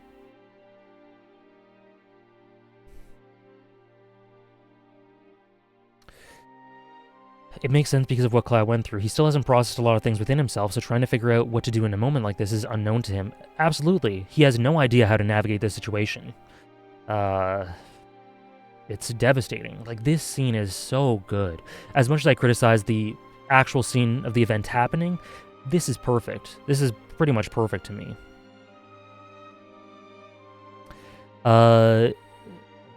No. I mean, Osmustus, you could say... Obviously, Shinra is the only one who has culpability for the plate coming down. But at the same time, Avalanche, through not understanding what poking the bear would lead to, through not properly researching the societal implications of what they were doing, will no doubt feel blame as a result. Like, the fact remains that if they didn't do what they did, this wouldn't have happened. And that's what Tifa's saying there. Obviously, it's Shinra's fault. Like Barrett said, it's Shinra that pulled the plug that caused this. But Tifa's also right in saying that, yeah, like, this is why she had reservations in the first place, as M. Blood said. The consequences are finally laid out for them. This is like the worst nightmare, worst case scenario of going down this path. And Tifa talked about that. So yeah, it's like, yes, of course, you blame Shinra primarily for this, like, almost in entirety. They're culpable. They're the ones who caused this.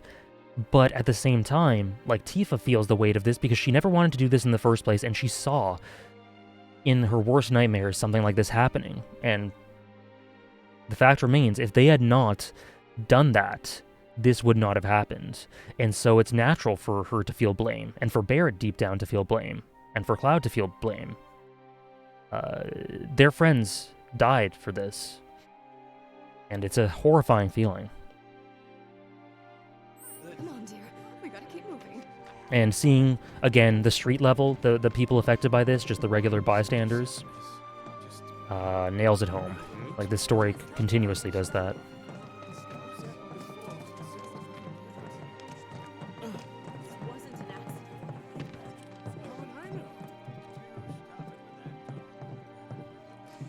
Similar to Chapter 2. Like, how they looked at the disaster in Sector 1, I think it was? The debris and effects on the people is done so well in the remake, yeah. This wasn't an accident. This wasn't an accident, was it? Just dealing with it in whatever ways. This wasn't an accident. Wait, what does he say? Next blade will be much sturdier, you'll see. Shinra will make sure of it. The next plate will be much sturdier, you'll see. Shinra will make sure of it. Thank you for the follow, Cosmic. Glad you're having fun.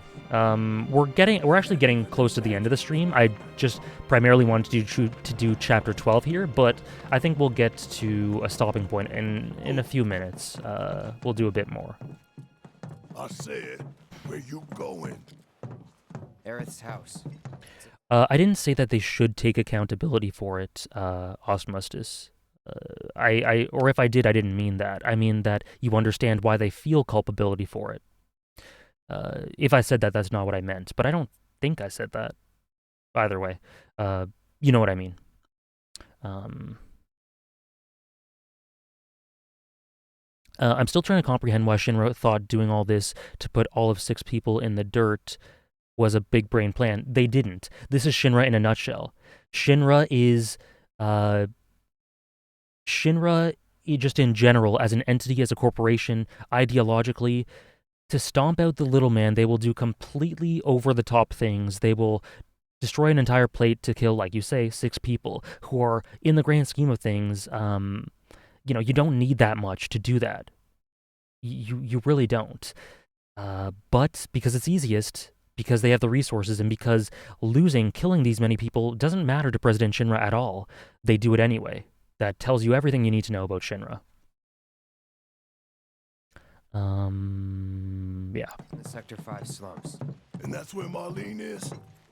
Where we hope And sending a message, exactly, yeah, sending a message. You screw with us, we can just as easily drop another plate and not give a shit. Tell me she is. Give me something to hang on to. And yeah, Barrett's body language here, Even if she's pure not, desperation. I won't blame you for it, I swear. Who am I kidding? I'd probably try to tear your head off. Self-awareness. Hey, Tifa, know anything about ancients? I know I've heard of them, at least. They come up in planetology books. Meant to be the original stewards of the planet. Could even commune with it, talk to it and stuff. That must be why the Turks wanted her so badly. Within my veins flows the blood of ancients. This planet is my birthright.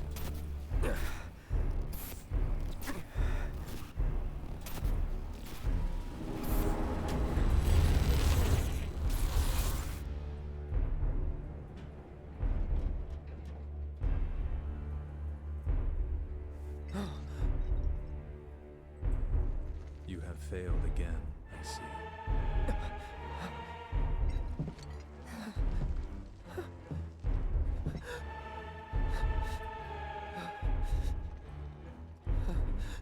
But through suffering, you will grow strong.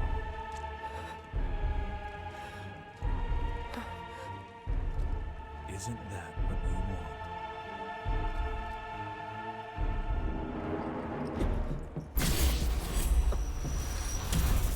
Cloud?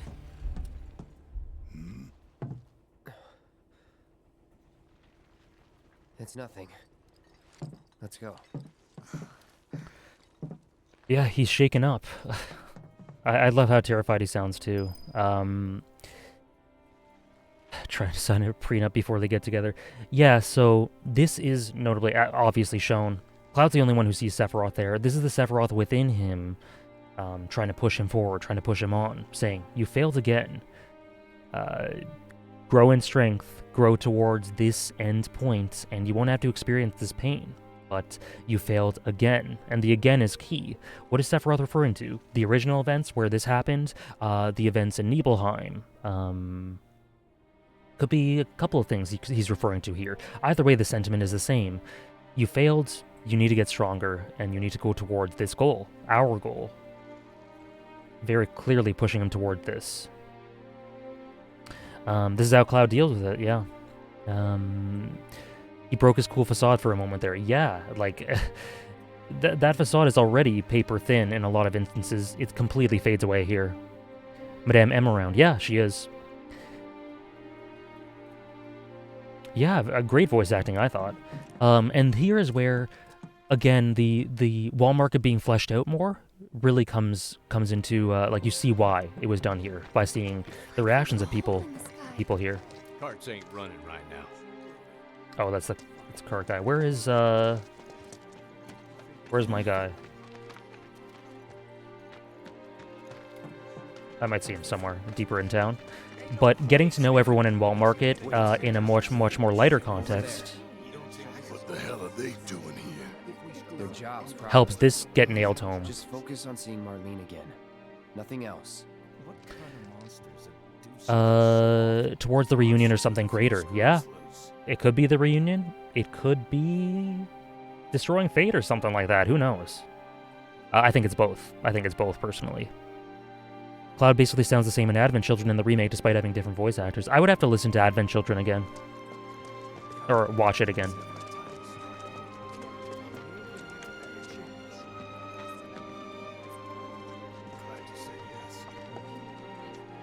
Yeah, can't go that way. It could be snowboarding. It could be. We're searching the compound as we speak, sir. Oh, yeah, Andrea. Did you find what you were looking for? Thanks to you, I did. Good. Now never let it go again. I need to prep for my next show. Well, the tone in his voice shows that he knows what's going on, but the actual content of what he says doesn't have much of a relation to this.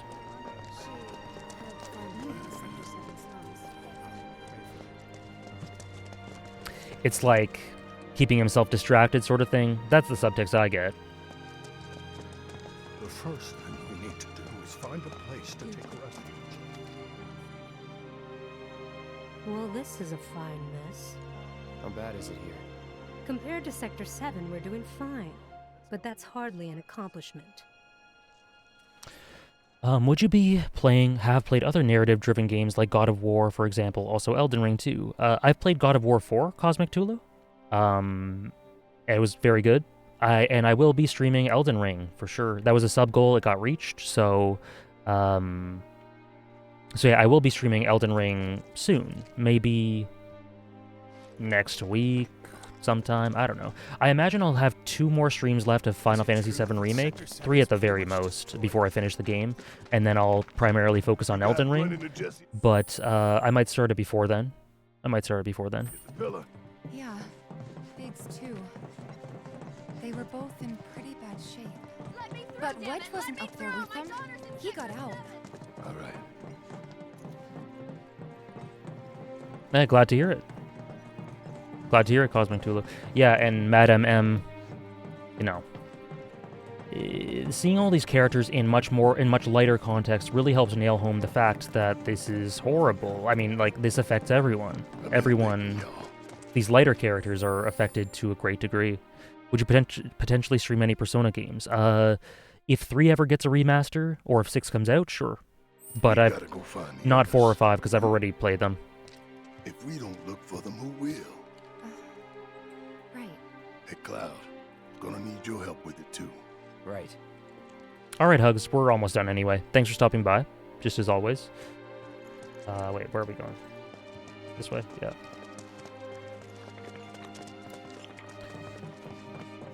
Because Persona games are super long, Dragon Knight. Like, they're huge investments, and I think I'd only want to do one if they were blind. But Persona 5 Royal is one of my absolute favorites.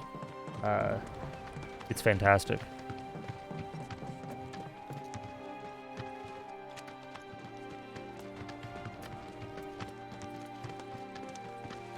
I'm really excited to get into... Alright, sounds good, M-Blood. Thanks for interacting in chat and everything. Really appreciate it. Glad you thought it was fun.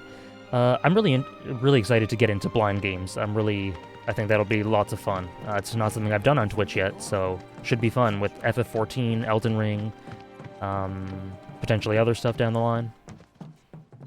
My ears are still ringing from it. This wasn't an accident, was it? Persona 4 Golden is in my top 5 games. It's great. It's a great game. Why does Persona always seem to start at 3? I never hear about Persona 1 or 2. They exist, right? They do exist. They absolutely do. I've played both Dragon Knight. This is Sector 5, right? So where's this place you said Marlene is? Where I think she is. It's a house on the other side of town. Well, come on then. Pick up the pace. I'm going as fast as you are. Yeah. Not as easily available, yeah. Xenogears... I don't know. If there's... I'd love there to be, like, a remaster of it, so I could stream it. But as it stands, I don't think I have the capability of streaming it. Or I also don't know if I would want to. I stopped 15 hours in or so, just for arbitrary reasons, really. But I was enjoying it. Some consider Persona 2... How do you get Persona 1 and 2? I don't know. But I know it's not as easy. Some consider Persona 2 the best story in the franchise, but sadly I can't get past the rough gameplay. That's a reservation I have as well. I'm spoiled by Persona 5 Royal's gameplay elements and intuitive design.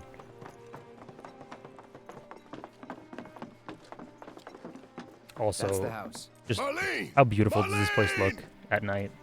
I said this before, but it is gorgeous. It is like this oasis in the center of all this destruction at the moment, tonally.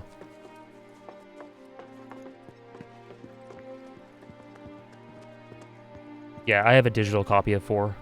Where's Marlene? Is she here? Barrett!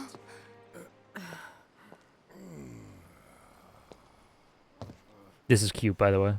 Sorry, I'm Barrett. Marlene's my little girl.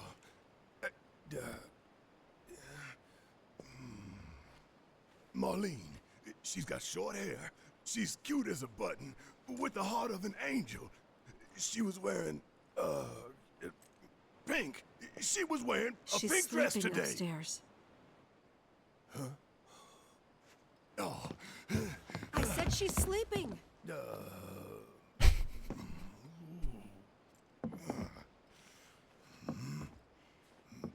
I want to see her too. Come on, let's go look in on her. I love that scene for Barrett. Keep it down. Don't wake her.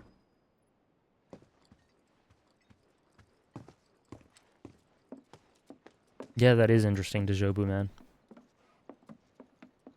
Stealthy Barrett. Marlene, my baby. Thank God.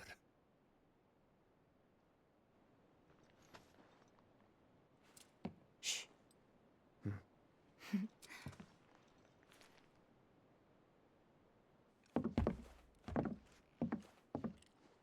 Shinra has my daughter now.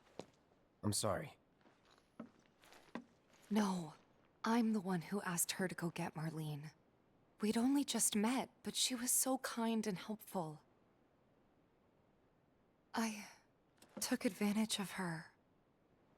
It's not your fault. It was only a matter of time before she ended up back there.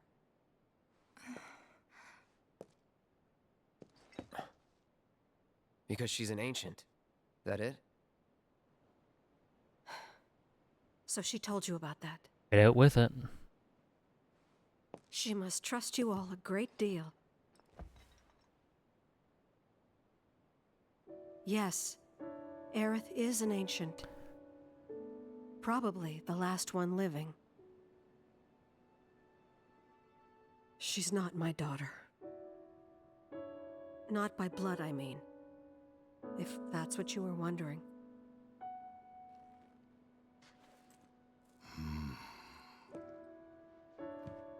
About 15 years ago. I really love My this scene. husband, he'd been shipped off to fight on the front lines. But then I received a letter saying he'd be home for a bit.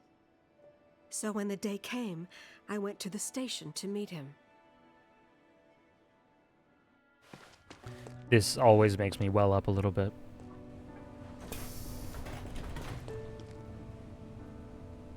But he didn't come.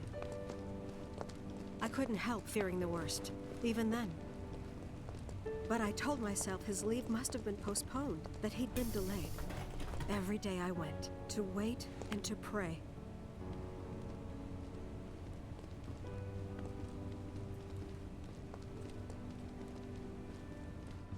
And that's how I met her and her mother. I thought maybe they'd run away from Wall Market, or that they were topsiders fallen on hard times. I'd seen that sort of thing a lot.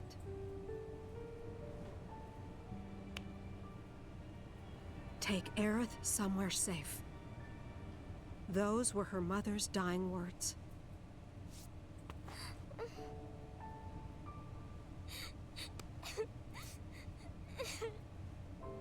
Music direction is fantastic, by the way. My husband had been away for so long, and I was lonely. So I convinced myself the safest place for the girl was with me.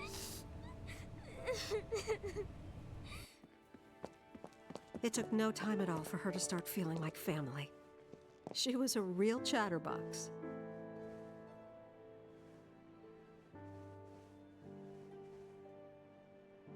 She told me strange stories, like how she and her mother had escaped from some sort of facility, and how she wasn't sad because her mother had just returned to their planet. Their planet, huh? Yeah, that sounds about right. I didn't understand any of it at the time. When I asked if she meant one in the sky, she said no. This one, right here. I mean, what can you say to that?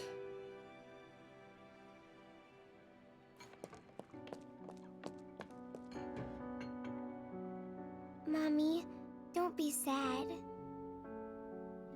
That's what she said to me one day, out of the blue. So I asked her, what's wrong? A man you really, really loved just died. His heart came a long way to say goodbye. But he couldn't stay because he had to return to the planet. Always empathetic, always didn't connected believe with the her, planet. of course. Always trying to comfort And others. then, a few days later, I received a letter saying my husband had been killed in action.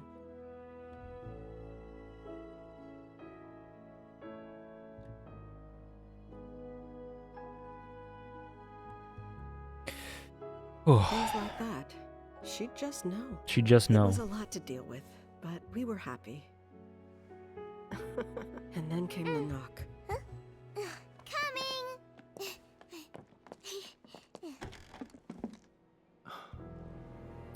So what's really weird here is that the Ultimania says that Sung is 30 years old.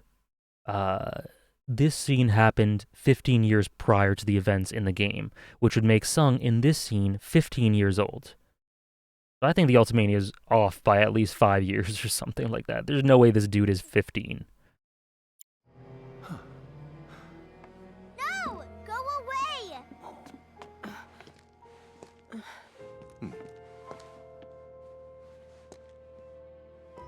Aerith, you know you're not just any little girl.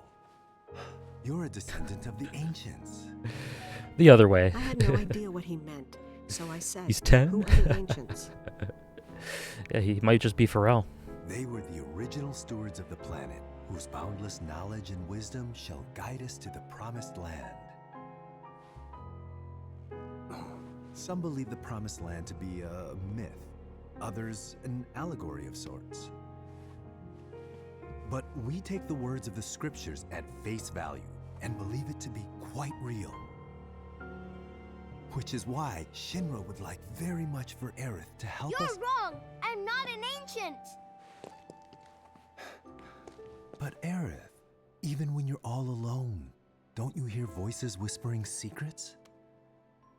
No, never! But all three of us knew that wasn't true. That man knew exactly who Aerith was, where she'd come from, and what she could do. They knew where she was, but they didn't just take her? Doesn't sound like the Turks I know. She had to come willingly, otherwise it wouldn't work, they said. That's why, even if they did take her away, I'm sure she's still being treated like a guest. And that they'll send her straight back home, once they get what they need. I doubt it. You're not planning anything, are you? Don't make things worse than they already are. If I lost her too, I don't know if I could ever. Just don't. So... Cloud, maybe she's right about this. Maybe they'll let Aerith go when it's all over. Maybe we'd be better off waiting a little while.